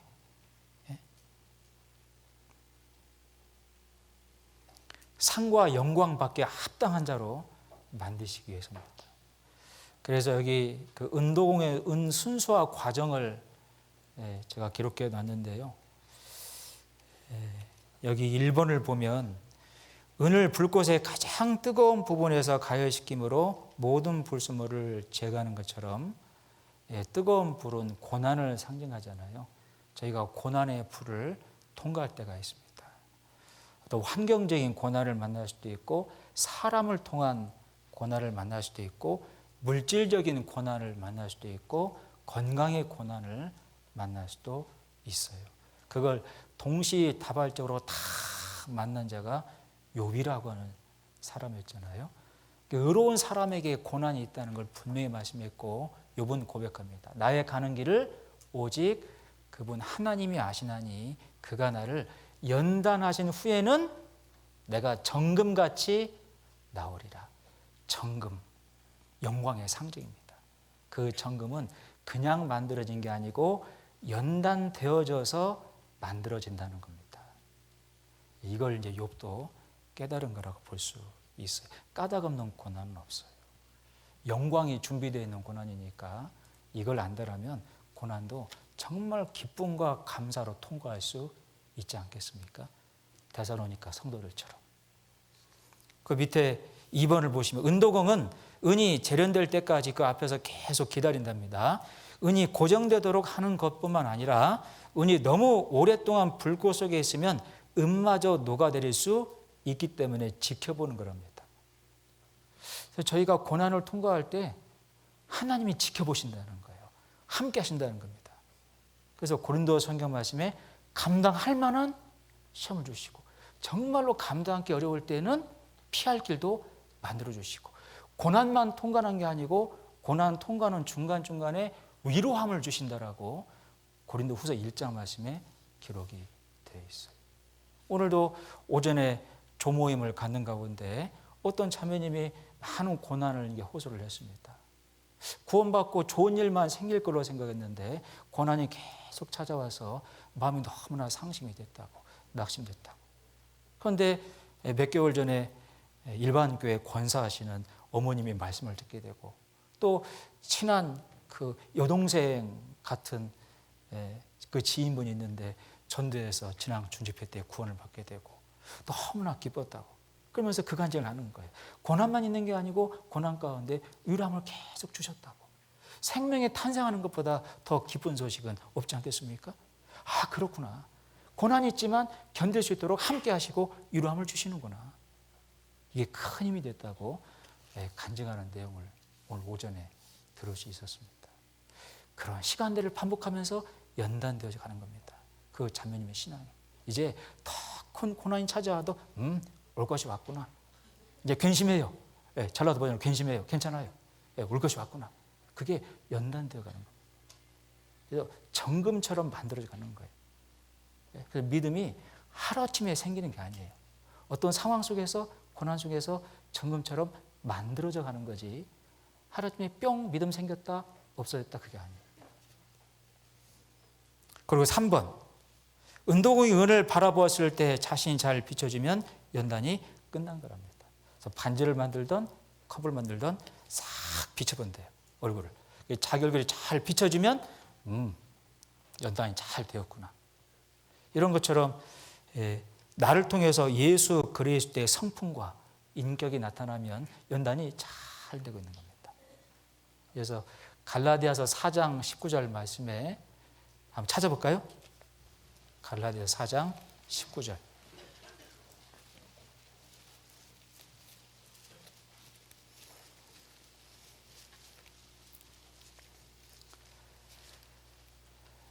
갈라디아서 4장 19절 말씀을 같이 읽겠습니다. 나의 자녀들아 너희 속에 그리스도의 형상이 이루기까지 다시 너희를 위하여 해산하는 수고를 하노니. 여러분 잘 아시는 말씀이죠. 바울 사도께서 복음만 전한 게 아니고 복음 전해서 구원을 받으면 재차 3차 반복 방문을 했죠. 왜일까요? 소망을 알려주고 또 이제는 내가 산 것이 아니오 내 안에 계신 그리스도가 사신 것이라. 하나님의 영, 주님의 영, 성령이 내 속에 들어와 계셔요.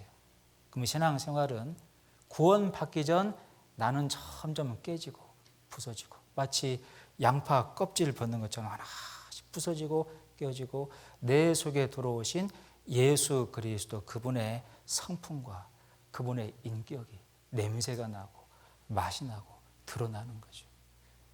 그 그리스도의 형상이 내 속에 또 일어나고 나타날 수 있도록, 이루어질 수 있도록 해산의 수고를 하기 위해서 제차 3차 방문을 한 겁니다.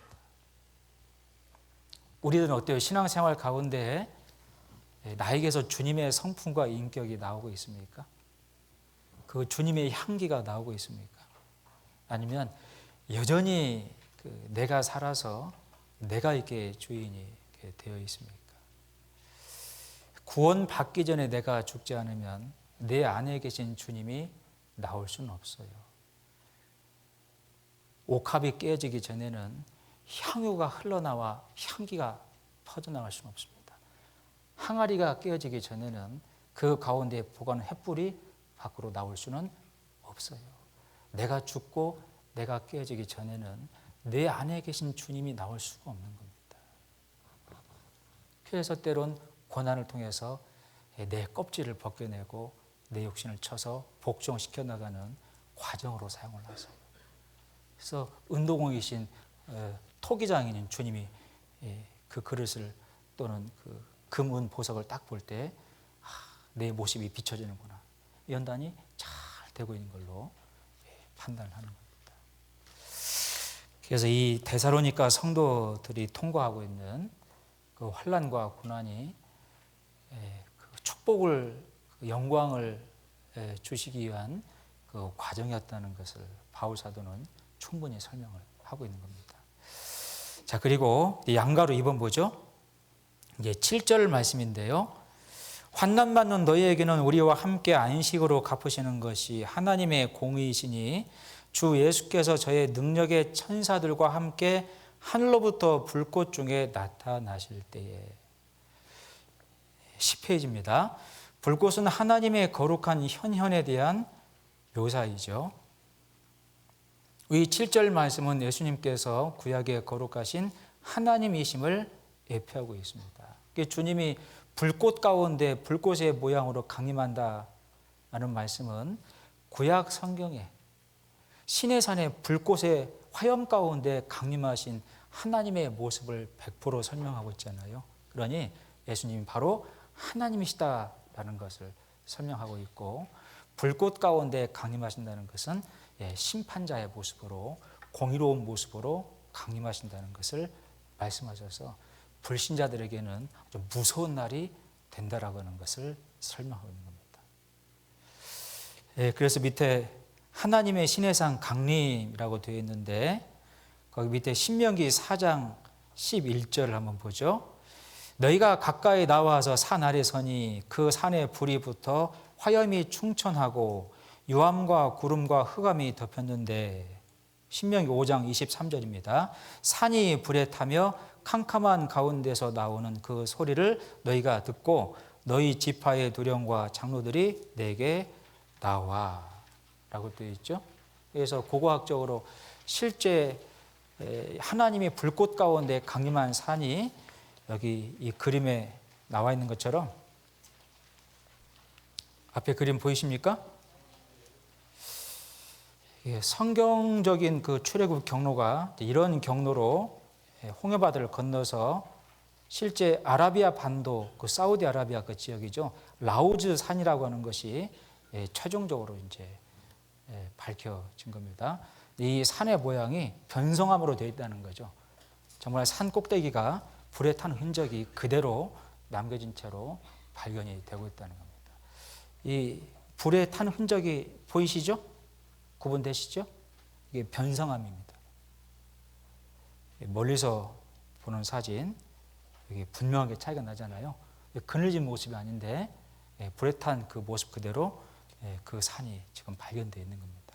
어쨌든 불꽃 가운데 강림하신다는 것은 공의로운 심판자의 모습으로 강림한다는 것을 알 수 있고, 형벌이 있다는 것을 말씀하는 거예요. 그래서 뒤에 11페이지입니다.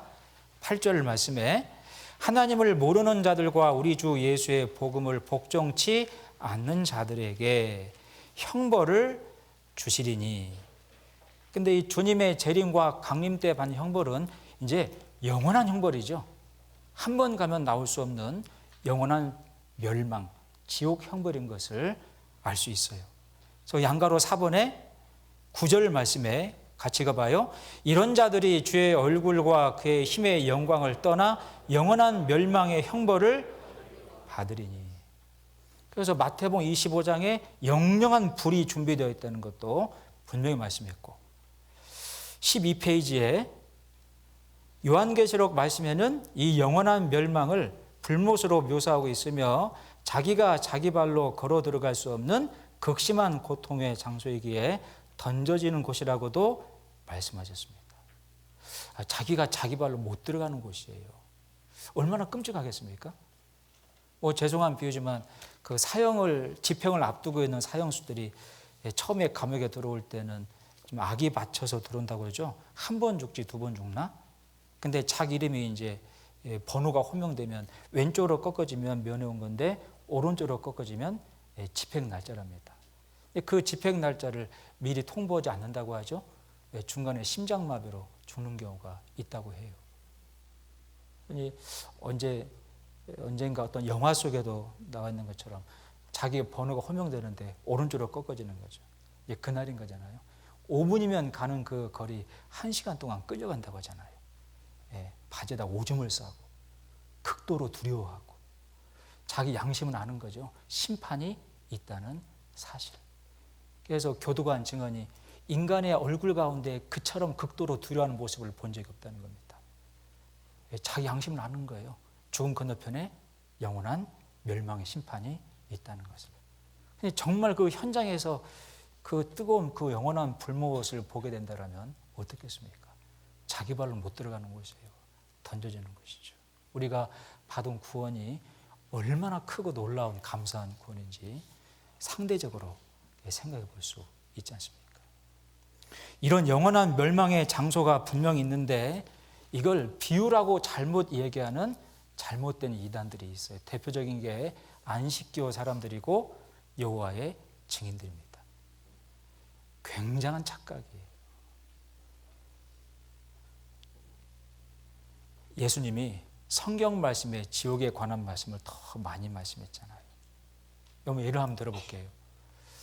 만약 어쩔 수 없이 그 농약을 제초제라고 부르잖아요.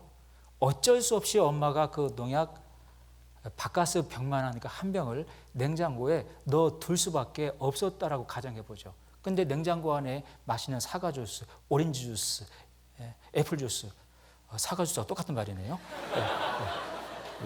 이게 가득 들어있고 바카스 병만한 제초제가 어쩔 수 없이 넣어놨더라면 자녀들한테 당부할 때 제초제 얘기를 더 많이 하겠어요? 오렌지 주스, 애플 주스, 사과 주스 얘기를 더 많이 하겠어요?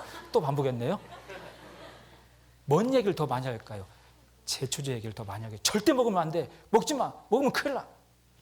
왜 성경 말씀에 환난과 심판이 축복보다 더 많이 기록된지 아세요? 신명기 28장 말씀에 이스라엘 민족이 순종할 때 받는 축복보다 순종치 않을 때 받는 형벌이 훨씬 더 많이 기록되어 있습니다. 왜 그럴까요? 정말로 있으니까요. 올바른 선택을 해야 되니까요. 근데 그걸 비유라고 다 묵사발 만들어버려요? 완전히 잘못된 겁니다. 그래서요, 여호와의 증인과 안식교 사람들은요, 누가복음 16장의 부자와 나사로 이야기를 비유라고 일축해버려요. 예수님은요, 어떤 그 설명을 하실 때 사람 실명을 설명하시면서 비유로 드신 적 한 번이 없습니다. 실명을 거론하신 것은 실제 벌어진 사건이에요. 만약 지옥이 없는 거라면 예수님은 세상에서 가장 새빨간 거짓말장입니다. 그 장소가 분명히 있어요. 이 사실을 바울 사도가 데살로니가 성도들에 언급하면서 그런 영원한 멸망 가운데 구원받은 우리가 얼마나 큰 은혜인지를 다시 한번 상기를 시키고 고난과 환난을 인내와 믿음으로 잘 통과하도록 격려하고 있는 겁니다. 여기 이제 쭉 소개되는 말씀은 잘 읽어봐요. 여호와의 증인들이 이 신약 성경에 기록되어 있는 그 지옥, 게hen나라는 표현으로 쓰레기 버리는 장소로 오해하고 있는데 그게 아닌 것 자세하게 기록해 놓았습니다. 이거 꼭 읽어보십시오. 뒤에 14페이지를 보겠습니다. 이제 2장 말씀인데요. 주님의 재림에 대한 오해 교정이다라고 제목을 붙였고요. 1번 개요를 보시면 본 장에서는 첫 번째 편지를 통해 제시된 재림에 관한 가르침을 잘못 받아들인 일부 교인들로 인해서 전체가 그 동요와 불안 가운데 흥분을 하게 되었다는 거죠. 데살로니가 교회를 향한 바울의 엄중한 권고와 교훈이 언급되어 있습니다. 3번 내용 연구에 주님의 날이 도래했다는 오해에 빠지지 말 것을 1절, 2절에 당부하고 있죠. 그러니까 극히 일부였던 것 같습니다. 일부 성도들 사이에서 주님의 재림이 아주 임박했다라고 이제 얘기를 하면서 우리가 뭐 일하는 게 무슨 의미가 있겠는가 이렇게 이제 생각하고 규모 없이 살아가고 심지어는 이렇게 살아도 교회에서 다 책임져주고 도와줄 거야 이런 어리석은 생각을 했고 심지어 다른 성도들에게도 이래서 뭐해 곧 재림하시는데 이렇게 잘못된 그 동요를 만들어 갔다는 것을 알 수 있습니다. 그래서 바울 사도가 이 후서를 보내면서 아직 주의 날이 주님의 재림이 임박하지 않았다는 것을 설명하고 반드시 주님이 재림하기 전에는 극심한 배도의 현상과 하나님을 믿던 자들이 배반하고 하나님을 믿는다고 하는 자들이 하나님을 떠나버리고 그런 배도의 현상과 이 불법한 자의 적그리스도 이 불법한 자의 활동이 극대화되는 일이 반드시 먼저 있어야 된다는 것을 설명을 한 겁니다.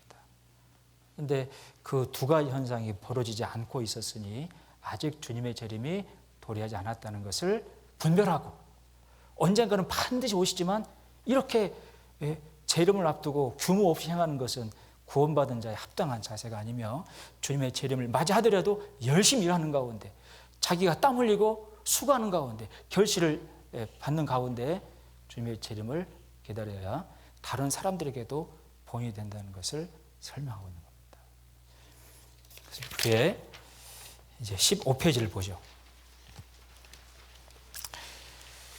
양고로 1번 2장 1절 말씀입니다. 형제들아 우리가 너희에게 구하는 것은 우리 주 예수 그리스도의 강림하심과 우리가 그 앞에 모임에 관하여 예수 그리스도가 반드시 강림하신다, 재림하신다는 것을 전서에 이어서 또 다시 이제 강조하고 있습니다. 그래서 강림하심에 해당하는 헬라어 파루시아스의 원형 파루시아는 원래 고대 사회에서 왕이나 황제 등 통치자가 지방 도시를 방문하는 것을 나타내는 단어였습니다.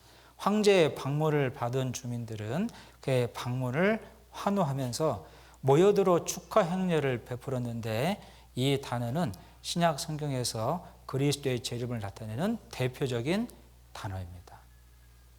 밑에 두 번째 삼각형 표시 보면 성경 전체적으로 재림이 조림보다 3배 이상 언급되어 있고 숫자적으로 신약 25절 넘어갈 때마다 재림이 언급되어 있는 셈입니다. 신약 성경에만 318차례 언급이 되고 있어요. 그리고 아래 이제 도표를 그려놨는데요. 여기 앞에 그림 한번 보시면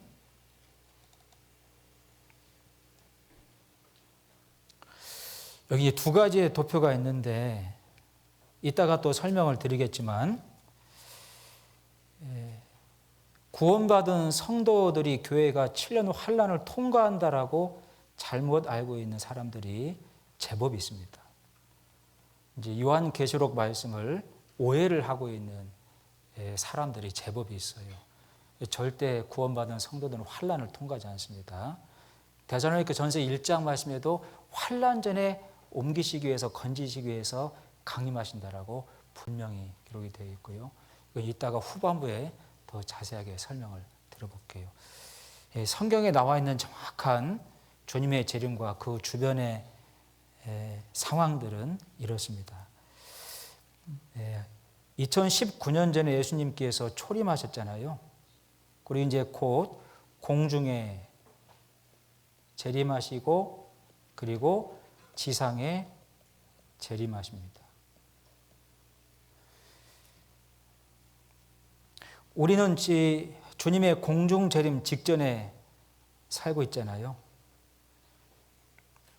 사도행전 말씀에 나와 있는 대로 오순절날 성령이 강림하심으로 이 땅에 교회가 만들어져 가고 있죠. 그걸 이제 신약시대의 교회 시대라고 부릅니다. 예수님이 십자가에서 영원한 구원을 완성하시고 돌아가셨다가 3일 만에 부활하셨어요. 그 40일 동안 부활을 증거하셨고 수백 명이 보는 가운데에서 승천하셨죠. 올라가신 정확히 10일 만에 그분이 돌아가신 지 50일째 성령이 이 세상에 강림하셔서 그때를 오순절이라고 부르지 않습니까? 성령이 이 땅에 오셔서 이제 많은 사람들에게 복음을 전해서 복음을 깨닫고 구원받도록 도와요. 그래서 주님의 몸된 교회가 만들어져 가고 있는 시대, 신약시대 교회 시대입니다. 이 교회는 반드시 환난 전에 하나님께서 먼저 건져 올린다라고 말씀해서 데살로니가 전서 4장 말씀에 후련이 다 변화되어서 주님이 공중에 내려오실 때 올라간다라고 분명히 기록이 되어 있잖아요. 공중 가운데서 주님을 영접한다고 분명히 말씀했죠.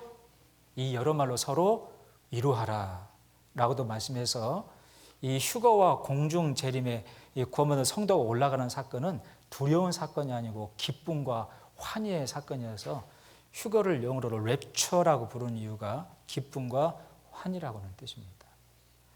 그리고 이 땅 가운데는 성령도 떠나고 말씀도 다 떠나서 극심한 7년의 환란이 찾아와요.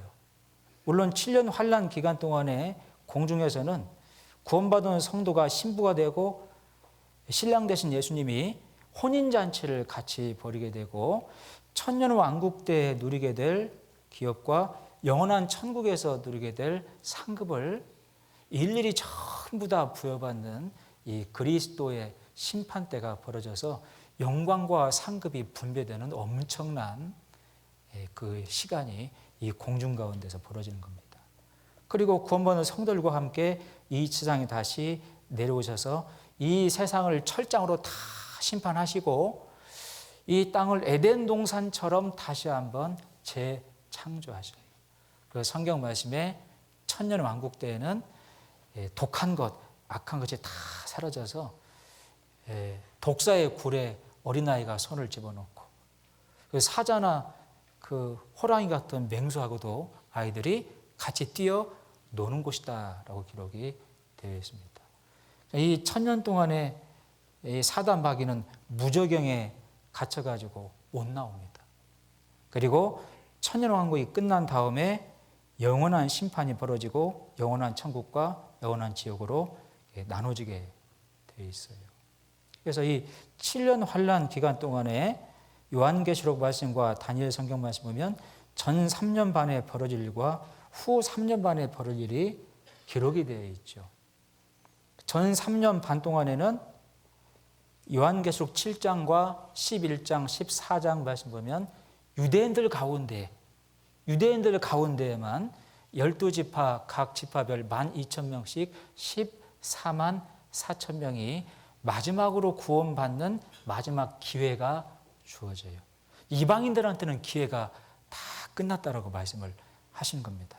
로마서 말씀에 이방인의 충만한 수 다 찼다라고 분명히 기록이 되어 있잖아요.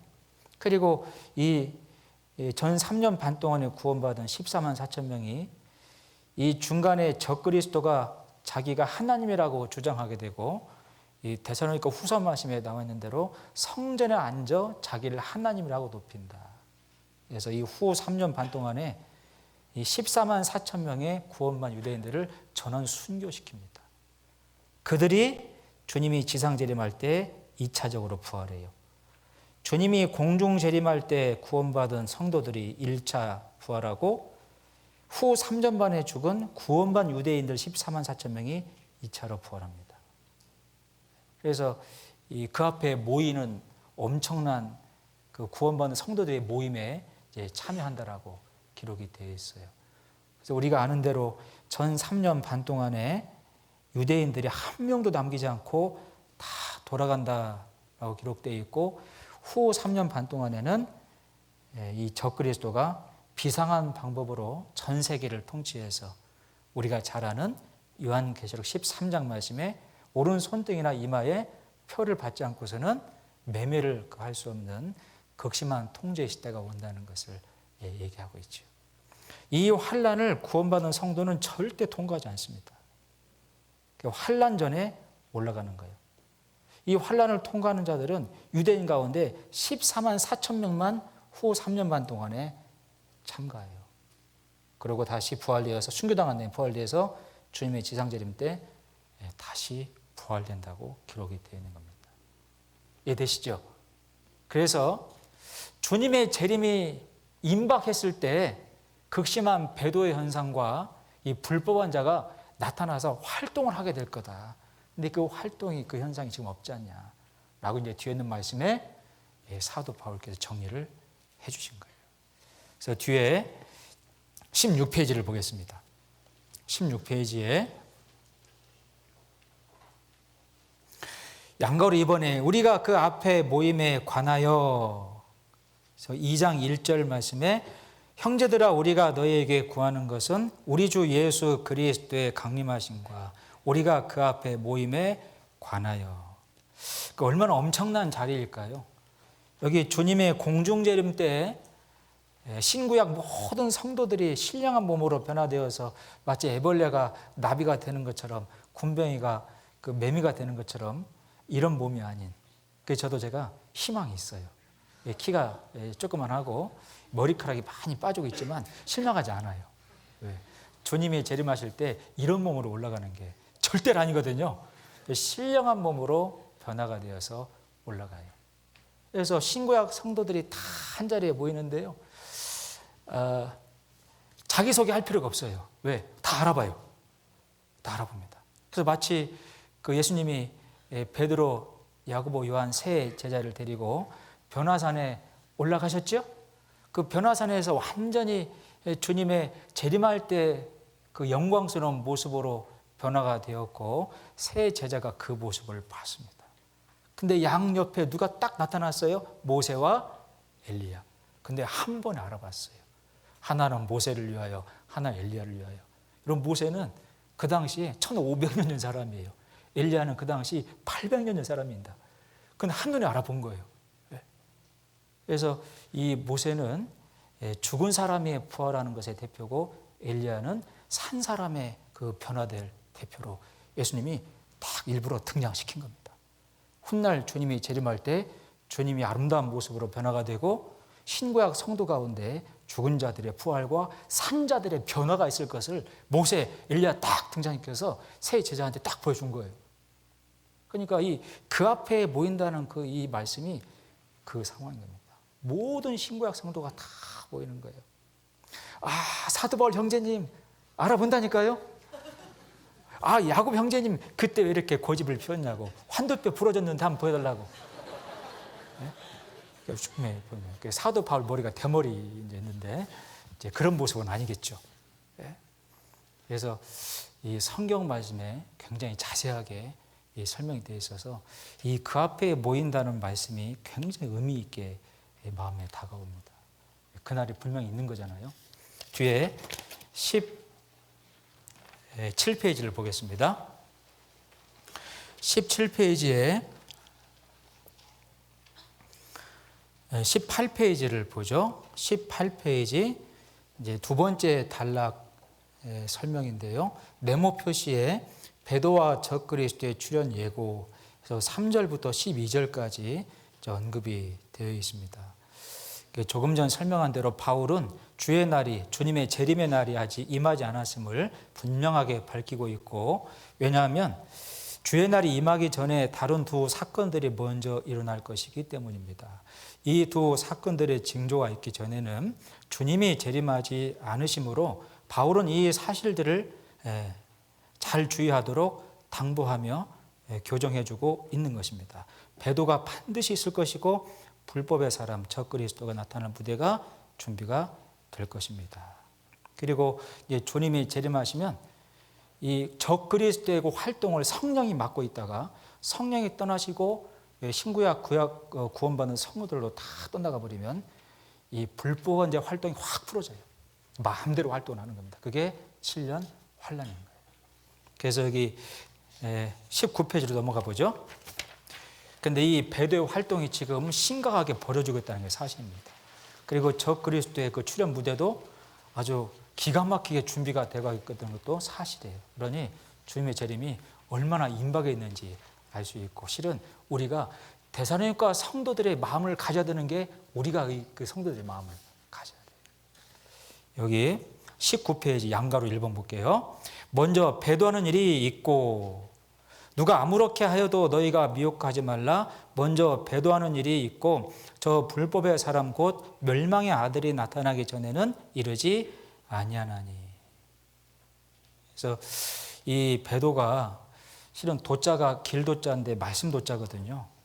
말씀이신 예수 그리스도를 부인하고 하나님을 믿는 자는 자들인데 다른 영, 다른 예수, 다른 복음을 가르치는 거죠. 이 배도 현상이 지금 굉장히 심각하게 일어나고 있는 것도 사실입니다. 그래서 20페이지에 여기 종교통합 연합된 거짓 교회라고 이제 소개가 되어 있는데, 요한계시록 17장 1절로 5절을 적어놨는데요. 제가 천천히 한번 읽어볼게요.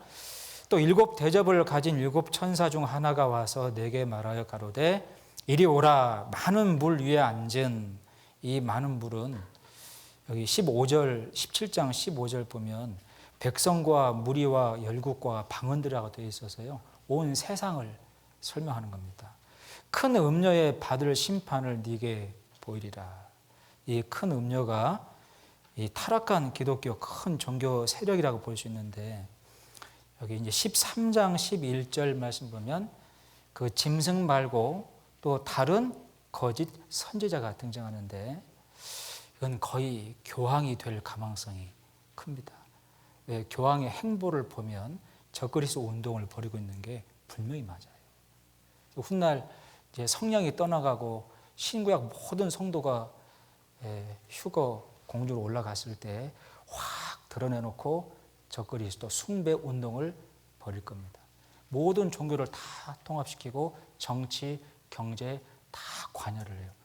정치인들도 경제인들도 그 종교 쪽으로 똘똘 뭉쳐가지고 하나님을 대적하고 예수님을 대적하는 운동을 이제 벌이는 겁니다. 근데 결국에 나중은 적그리스도가 종교를 버려요. 필요 없으니까. 또 교황도 죽게 될 겁니다. 그리고 여기 임금들도 그로 더불어 음행하였고 땅에 거하는 자들도 그 음행의 포도주에 취하였도다. 그 성령으로 나를 데리고 광야로 가니라. 내가 보니 여자가 붉은 빛 짐승을 탔는데 그 짐승의 몸에 참남된 이름들이 가득하고 7 머리와 10뿔이 있으며 그 붉은 짐승이 7 머리 10뿔이 있대요. 바로 적그리스도를 말한다는 것을 알 수 있죠. 13장에 이렇게 설명이 되어 있잖아요. 짐승의 몸에 그 여자는 자주빛과 붉은빛 옷을 입고 금과 보석과 진주로 꾸미고 손에 금잔을 가졌는데 가증한 물건과 그의 음행에 더러운 것들이 가득하더라. 그러니까 이게 이제 더러운 성경과 맞지 않은 교리들이 이렇게 뭉쳐 있고 그 음행이 가득하다는 것은 이 하나님을 떠나서 이 기독교가 음행하는 것처럼 이렇게 뭉치고 있다는 것을 이제 설명을 하고 있는 말씀입니다. 그 이마에 이름이 기록되었으니 비밀이라 큰 바벨론이라 땅의 음녀들과 가증한 것들을 엄밀하 하였더라. 그래서 밑에 이제 번호 넘버링으로 뭘 설명하고 있는지를 기술을 해놨으니까요. 그거 꼭 참고해 봐요.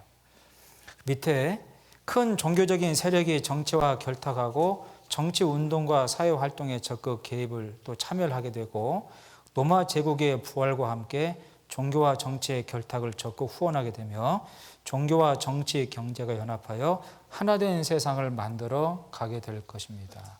각종 더러운 종교들이 교황을 중심으로 똘똘 뭉칠 것이며 적극적으로 배도의 길을 가게 될 것입니다. 인용된 말씀을 읽어보죠. 힘센 음성으로 외쳐 21페이지입니다. 요한계시록 18장 2절 3절 읽어보죠. 힘센 음성으로 외쳐 가로되 무너졌도다 무너졌도다 큰 성 바벨론이여 귀신의 처소와 각종 더러운 영에 모이는 곳과 각종 더럽고 가증한 새에 모이는 곳이 되었도다. 그 음행의 진노의 포도주를 인하여 만국이 무너졌으며 또 땅의 왕들이 그로 더불어 음행하였으며 땅의 상고들도 그 사체의 세력을 인하여 치부하였도다. 예.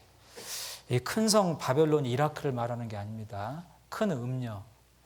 요한계시록 13장에 또 다른 거짓 선지자 교황이 될 가망성이 정말로 커요. 그 종교 통합 운동을 이렇게 벌이게 되고 유독 교황이 사회 정치 이슈에 굉장히 많이 참여하고 사람들 듣기 좋은 말을 골라서 합니다. 사람들은 와, 이 시대에 하나님을 믿는 자들이 이런 교황을 닮아가야 된다. 교황을 보면 예수를 볼 수 있다. 교황이 하는 말은 예수 말이다.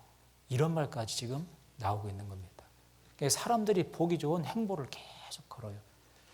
동성연애도 합법화 시켜주고 동성결혼도 합법화 시켜주고 낙태도 괜찮다 그러고 사람들이 이슈가 되고 있는 인권 문제에 관한 것은 전부 다 사람 편을 다 들어줍니다. 사람들이 얼마나 열광하겠어요. 그런 교황의 행보를 여기 이제 왕들이 더불어 은행하고 땅의 상고들도 같이 음행한다. 왕들은 이제 정치인들이죠. 상고들은 경제 활동하는 사람들입니다. 여기 화면 한번 보실래요?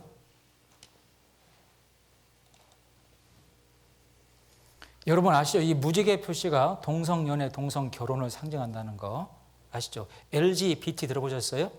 레즈비언, 게이, 바이섹슈얼, 그 T가 뭐죠? 트랜스젠더. 그죠?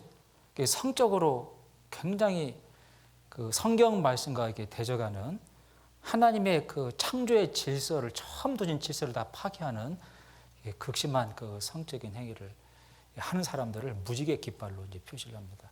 그 교황이 옹호를 하고 있죠. 그래서 동성애에 대해서 신이 동성애자를 본다면 사랑으로 그의 존재를 인정하겠는가, 거부하고 비난하겠는가. 굉장히 좋은 말처럼 들리죠. 물론 사람은 사랑하세요. 근데 죄까지 사랑하실까요? 그건 아닙니다. 정말 하나님은 사람을 사랑하셔서 인간의 몸으로 오시고 피 흘려 죽어 주시기까지 했어요. 근데 죄는 정말 무섭게 심판하잖아요.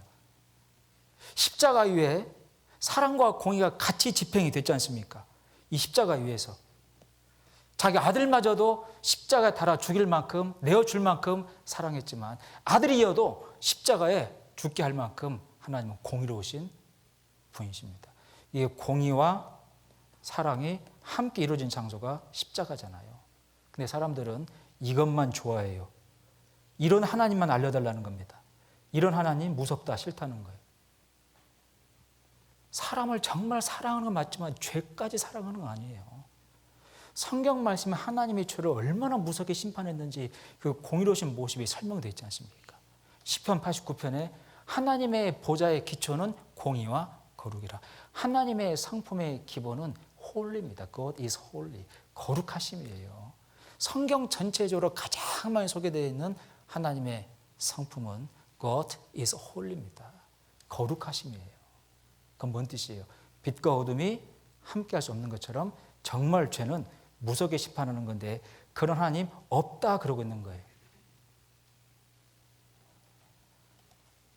낙태도, 동성결혼도, 피임도 애매하게 말하고 있죠.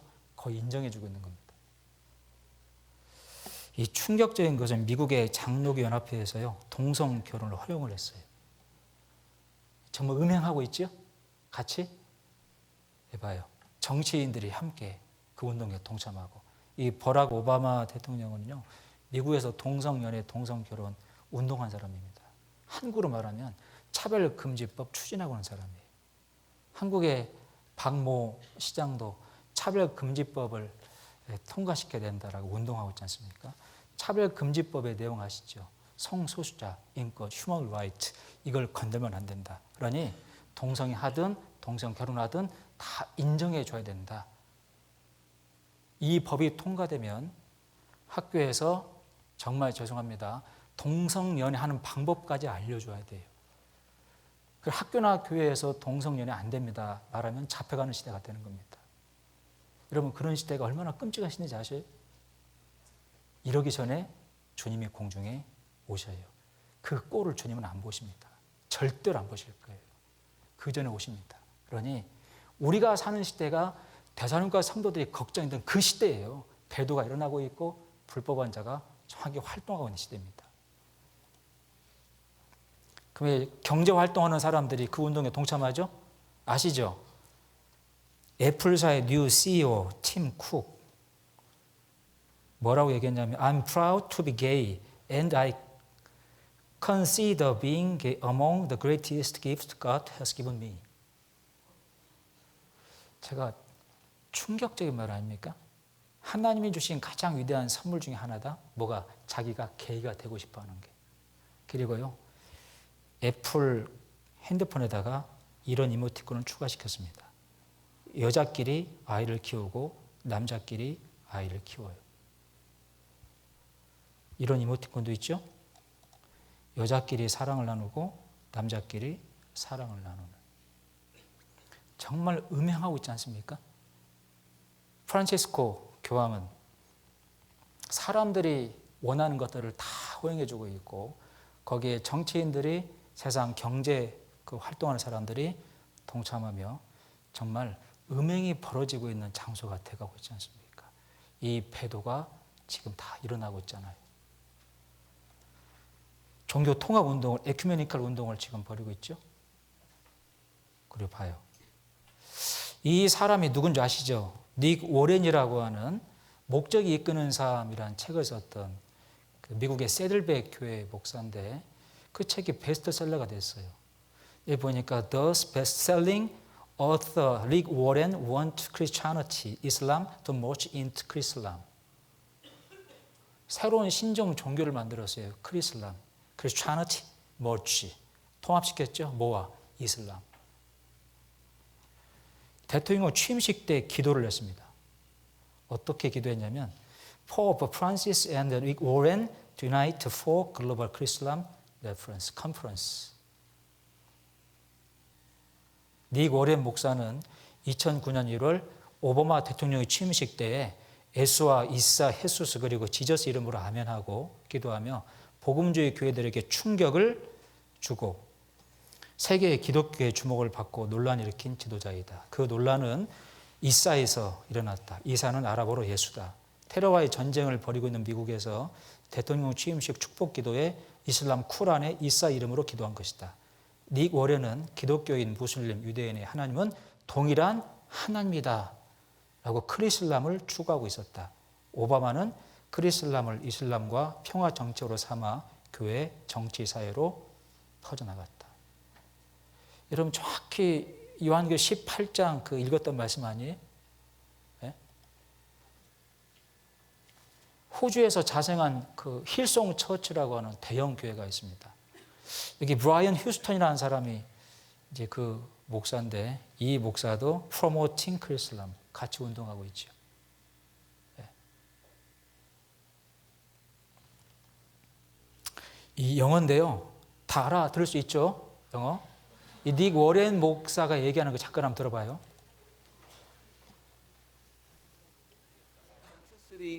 Humility. Pope Francis is the perfect example of that. Pope Francis is perfect example. 충격적인 말 아닙니까? 왜? 병자들을 돌봐주고 어린아이를 도와주고 인권 문제에 적극적이고 사람들이 기대하는 하나님을 믿는다는 사람의 정확한 샘플이다. 그러니 구원, 영생 관심 없어요. 오로지 선행. 약자를 도와주는. 굉장히 이게 좋게 들리잖아요. 그래서 워싱턴 포스트지에는요,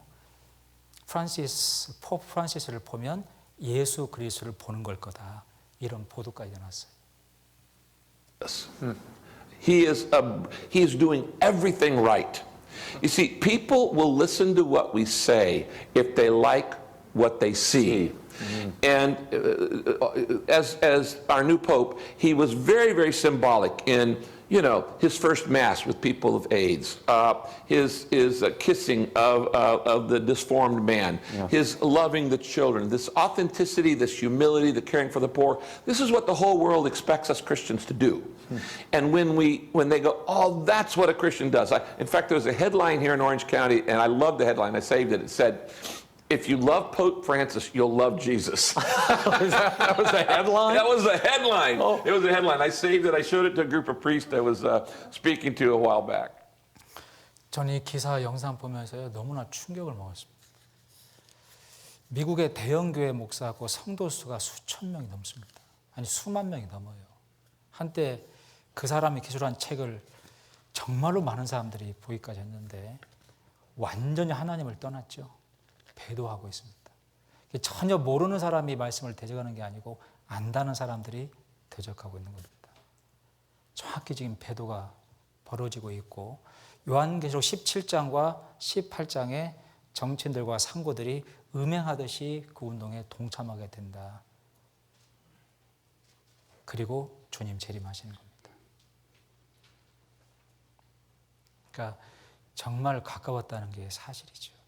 물론 이 당시에 데살로니가 성도들에게는 이런 현상이 없었겠죠.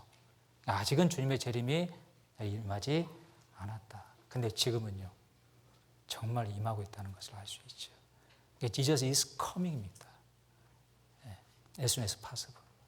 왜? 지금 당장 주님이 오셔도 성경 말씀은 전혀 틀리지 않지 않습니까? 여기 그 22페이지 한번 봐봐요. 22페이지에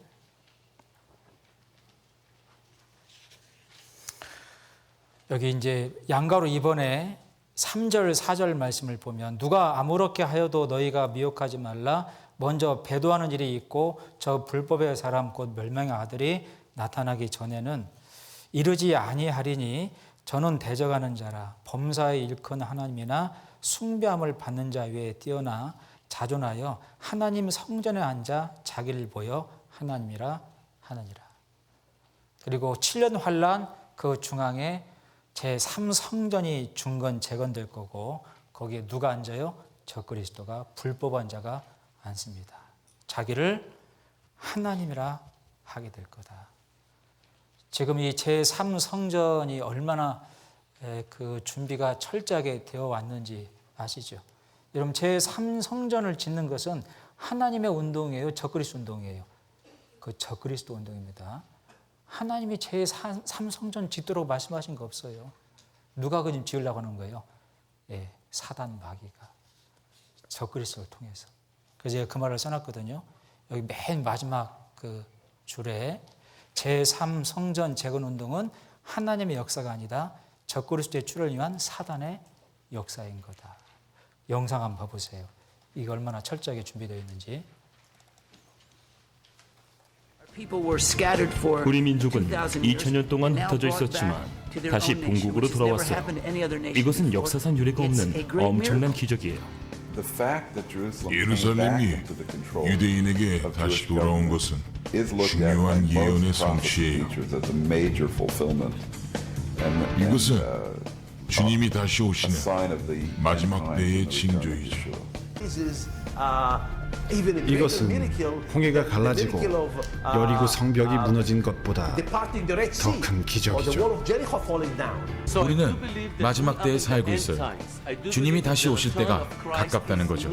저는 정말로 그렇게 믿습니다. 이스라엘의 회복은 하나님의 예언적인 시간표예요.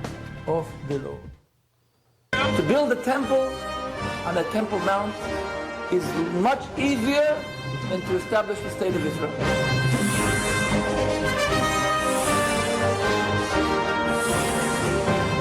So at first, they started developing the simple vessels, the vessels needed for the incense and the offerings. At the same time, they were creating the musical instruments, the harp, the lyre.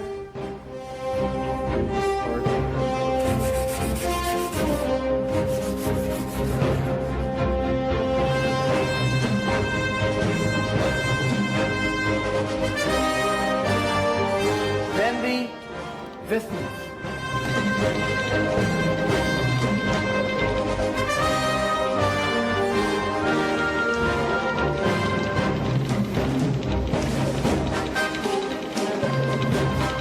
Now, the latest project is there's a team of architects who are working on the blueprint.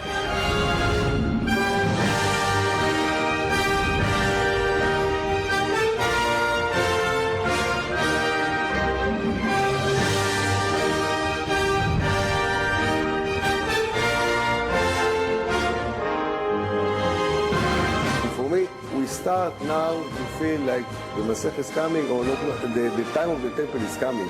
And the time is short. I think it's somewhere between now and 10 years or something like that. It's already ready. We're ready for it.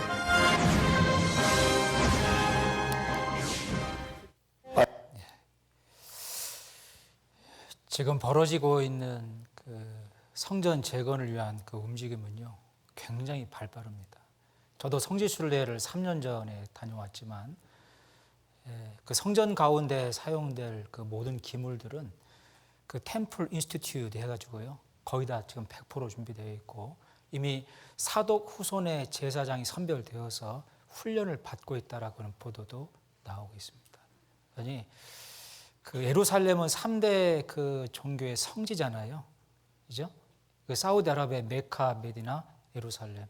이 한순간에 평화 무드가 조장이 되어서 우리가 조상이 비슷하고 같은데 서로 싸우지 말고 합의하에 성전을 짓자라는 운동이 정말로 벌어지게 될 겁니다. 그 준비가 다 되었다는 것을 알 수 있잖아요. 그러니 여기 읽었던 말씀에 배도하는 일이 있고 불법한 자의 활동이 충분히 준비가 된다는 것.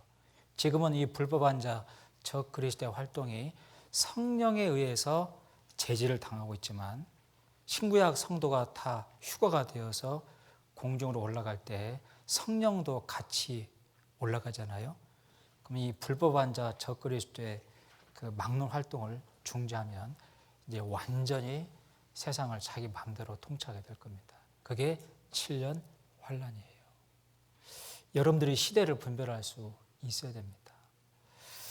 여기 뒤에 24페이지에 23페이지에 그 불법의 비밀을 막는 자가 있다고 되어 있는데 이건 로마 황제가 아니에요. 성령입니다. 쭉 읽어보시면 아실 수 있고 24페이지에 교회가 환란을 통과하지 않는 이유도 자세하게 기술해 놨으니까 쭉 읽어보시면 충분하게 알 수 있을 겁니다. 꼭 읽어보시고 여기 이제 3장에 33페이지를 보겠습니다. 이제 33페이지에 3장의 내용이 지금 당장 주님의 재림 주의 날이 임할 걸로 오해하고 규모 없이 행하고 일손을 놓으며 사람을 요동치게 했던 사람들에 대한 권고가 3장에 기록이 되어 있어요. 그래서 33페이지 양가로 2번 보면 11절 말씀이 소개가 되어 있죠. 우리가 들은즉 너희 가운데 규모 없이 행하여 도무지 일하지 아니하고 일만 만드는 자들이 있었다. 그리고 34페이지에 양가로 3번을 보면 데살로니가 후서 3장 12절을 같이 읽겠습니다.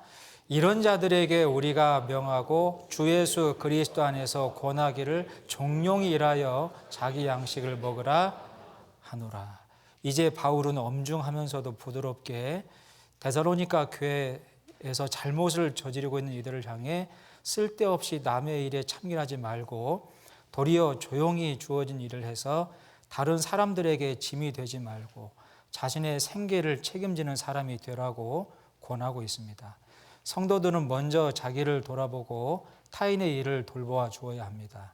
또한 힘써 일하여 다른 사람에게 누가 되지 않도록 하며 더 나아가 다른 사람들과 화목한 생활을 하도록 해야 됩니다. 인용된 말씀 같이 읽어보죠. 각각 자기 일을 돌아볼 뿐더러 또한 각각 다른 사람들의 일을 돌아보아 나의 기쁨을 충만케 하라. 하나님은 부지런해야 함을 말씀하십니다. 수고하는 것을 전제로 그 수고로 인한 결실을 통해 형통해질 것을 말씀하셨죠. 내 손이 수고한 대로 먹을 것이라. 내가 복되고 형통하리로다. 에베소서 4장 28절에도 제 손으로 수고하여 선한 일을 하라. 데살로니가 전서 4장 11절 12절에도 종용하여 자기 일을 하고 너희 손으로 일하기를 힘쓰라. 헛된 방법으로 망령되어 얻은 재물은 대부분 헛된 일에 사용되고 줄어들게 됩니다. 그러나 수고하며 성실하게 얻은 재물은 귀하게 사용되는 것입니다.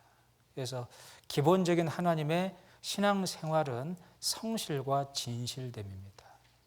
수고함으로 땀을 흘리고 결실을 얻는 거예요. 근데 이 재림이 임박했다라고 오해한 몇몇 성도들은 그 성실과 진실됨을 놨고 아주 무책임하게 그 무의도식을 했으며 어떻게 되겠지, 도와주겠지 이런 안일한 마음을 먹었던 겁니다. 이런 비유 어떨지 몰라도 내일 지구에 종말이 온다 할지라도 오늘 한 그루에 사과나무 심겠다. 그건 하나님이 하신 말씀입니다. 예, 내일 당장 주님이 오신다 할지라도 저희들은 하나님이 두신 위치에서 열심히 생활하는 가운데 주님을 맞이하는 것이 합당한 그리스도인의 자세죠. 그래서 혹시 이제 확장해서 불로소득을 꿈꾸는 청년들이 있어서는 절대로 안 됩니다. 비트코인을 한다든가, 주식을 전업으로 한다든가, 그리고 경마나 또는 경륜 이런 데 배팅을 한다든가, 노름을 한다든가, 정말 그건 합당하지 않습니다. 이건 성경 말씀에 계속 얘기하잖아요. 그래서 여기 이 인용된 말씀을 보면 잠언 13장 11절에 망령되이 얻은 재물은 줄어가고 손으로 모은 것은 늘어간다 말씀했고, 여기 에레미야 17장 11절 말씀을 읽어보죠. 불의로 치부하는 자는 자구새가 낳지 아니한 알을 품은 같아서 그 중년에 그것이 떠나겠고 필경은 어리석은 자가 되리라. 그 자구새는 자기가 낳지 않은 알을 어쩌면 훔쳐오는 거죠. 가져다가 자기가 낳은 알인 것처럼 품는다고 하죠. 근데 품으면 알에서 새끼가 깨어나잖아요. 근데 성장하면 날아가 버립니다. 왜? 자기 새끼가 아니니까. 그래서 불의한 그 방법으로 재물을 얻는 자는 그런 결말을 맞이하게 될 거다. 또 불의한 방법으로 재물을 얻은 것은 올바르게 사용되지 않습니다. 대체적으로. 그러죠? 그 뒤에 마지막 페이지 35페이지, 36페이지를 한번 보겠습니다. 35페이지에 두 번째 동그라미 표시를 보시면 그리스도인들에게는 세 가지의 일이 있죠. 자기 일이 있고 다른 사람의 일이 있고 그리스도 예수의 일이 있는데, 그리스도인에게는 세 가지 일이 다 중요합니다. 환경이나 신앙만을 핑계대고 직장일과 학업을 등한해서는 안 되고 신앙을 핑계로 쉽게 직장을 옮겨 다니는 것도 합당치는 않습니다. 인용된 말씀 같이 읽어보죠. 화 있을진저 너희 바리새인이여 너희가 박하와 온양과 모든 채소의 11조를 들이되 공의와 하나님께 대한 사랑은 버리는도다. 그러나 이것도 행하고 저것도 버리지 아니하여야 할지니라. 다만 우선순위 면에서 그리스도의 일을 중요하게 생각하고 우선순위를 둬야 되겠지요. 그리스도의 일을 위해서 나머지 일들을 성실하고 부지런하게 준비하는 것이 지혜로운 준비일 겁니다. 하나님은 성실히 준비하시는 자를 아실까요? 모르실까요? 아시죠. 그런 자들을 사용하십니다. 그래서 여러분 다니엘 성경 말씀 보면 이 다니엘이 왕이 하사한 그 우상 섬긴 그 음식 포도주를 먹지 않고 마시지 않기로 결심했지 않습니까? 이제 죽을 그 위기에 처했을 때 하나님께서 다니엘에게 지혜를 주시고 하나님의 섭리와 방법으로 그 다니엘을 구하죠. 그때 이 다니엘에게 지혜가 10배가 더해졌다라고 기록되어 있습니다. 여러분 생각해 보면 그냥 하루아침에 지혜를 10배를 더 준 걸까요? 다니엘이 10배 더 열심히 노력하고 준비한 걸까요? 후자입니다. 후자. 하나님은 그냥 주시는 분이 절대로 아닙니다. 우선순위를 분명히 하고 먼저 그 나라와 의를 구하는 우선순위는 빼앗기지 말고 내가 처한 상황 가운데 최선을 다하다 보면 하나님께서 지혜를 풍부하게 주시고 그런 자들을 알아보신다는 거죠. 그런 자를 통해서 다니엘을 통해 일을 하셨던 것처럼 일을 하신다는 겁니다. 굳이 사자굴 속에 안 들어가도 되는데 들어가게 하셨잖아요. 굳이 풀무불 가운데 안 들어가도 되는데 들어가게 하셨잖아요. 여러분 사자굴 속에 들어갔다가 나왔습니다. 그때가 BC 538년이에요. 근데 다니엘이 깨달은 게 뭐죠? 70년이 차면 고향 땅에 돌아가겠다. 606년에 바벨론 제국 1차 침공 받았고 70년이면 BC 536년입니다. 놀라운 거죠. 이제 2년밖에 안 남은 겁니다. 2년 지나면 자기 백성들이 돌아가도록 약속한 사실을 말씀을 통해 깨달은 거예요. 왜 자기가 굳이 사자굴 속에 들어갔다가 살아 나와야만 되는 그런 사건이 필요했는지 분명하게 깨달은 겁니다. 그리고 정말 기도하죠. 하나님, 우리 백성들의 죄를 사해 주시고 용서해 주시고 하나님이 약속하신 이스라엘 민족 고향 땅에 돌아가도록 도우소서. 그러니까 정말 다니엘은요 80세의 고령이 될 때까지 몇 배를 더 열심히 노력하고 준비한 사람입니다. 그러니 그 땅에 살고 있던 천문학자들이 다니엘의 신앙과 그 말씀을 통해서 예수 그리스도 메시아를 기다리는 신앙을 갖게 되고 하나님이 그런 동방 박사들을 알아보고 별을 띄워서 기어 2000km 걸어서 베들레헴 땅에 가게 인도하지 않습니까? 그러니 열심히 준비하고 대비하는 자에게 지혜도 주시고 환경도 만들어 주신다는 것을 알 수 있어요. 아시겠죠? 그래서 오늘 5분밖에 대답을 안 하시는데 아시겠죠? 오늘 데살로니가 후서 말씀을 개략적으로 살펴봤는데 이 유인물들을 꼭 한번 리뷰를 해보시고 더 큰 참고와 도움이 됐으면 좋겠습니다. 기도하시겠습니다.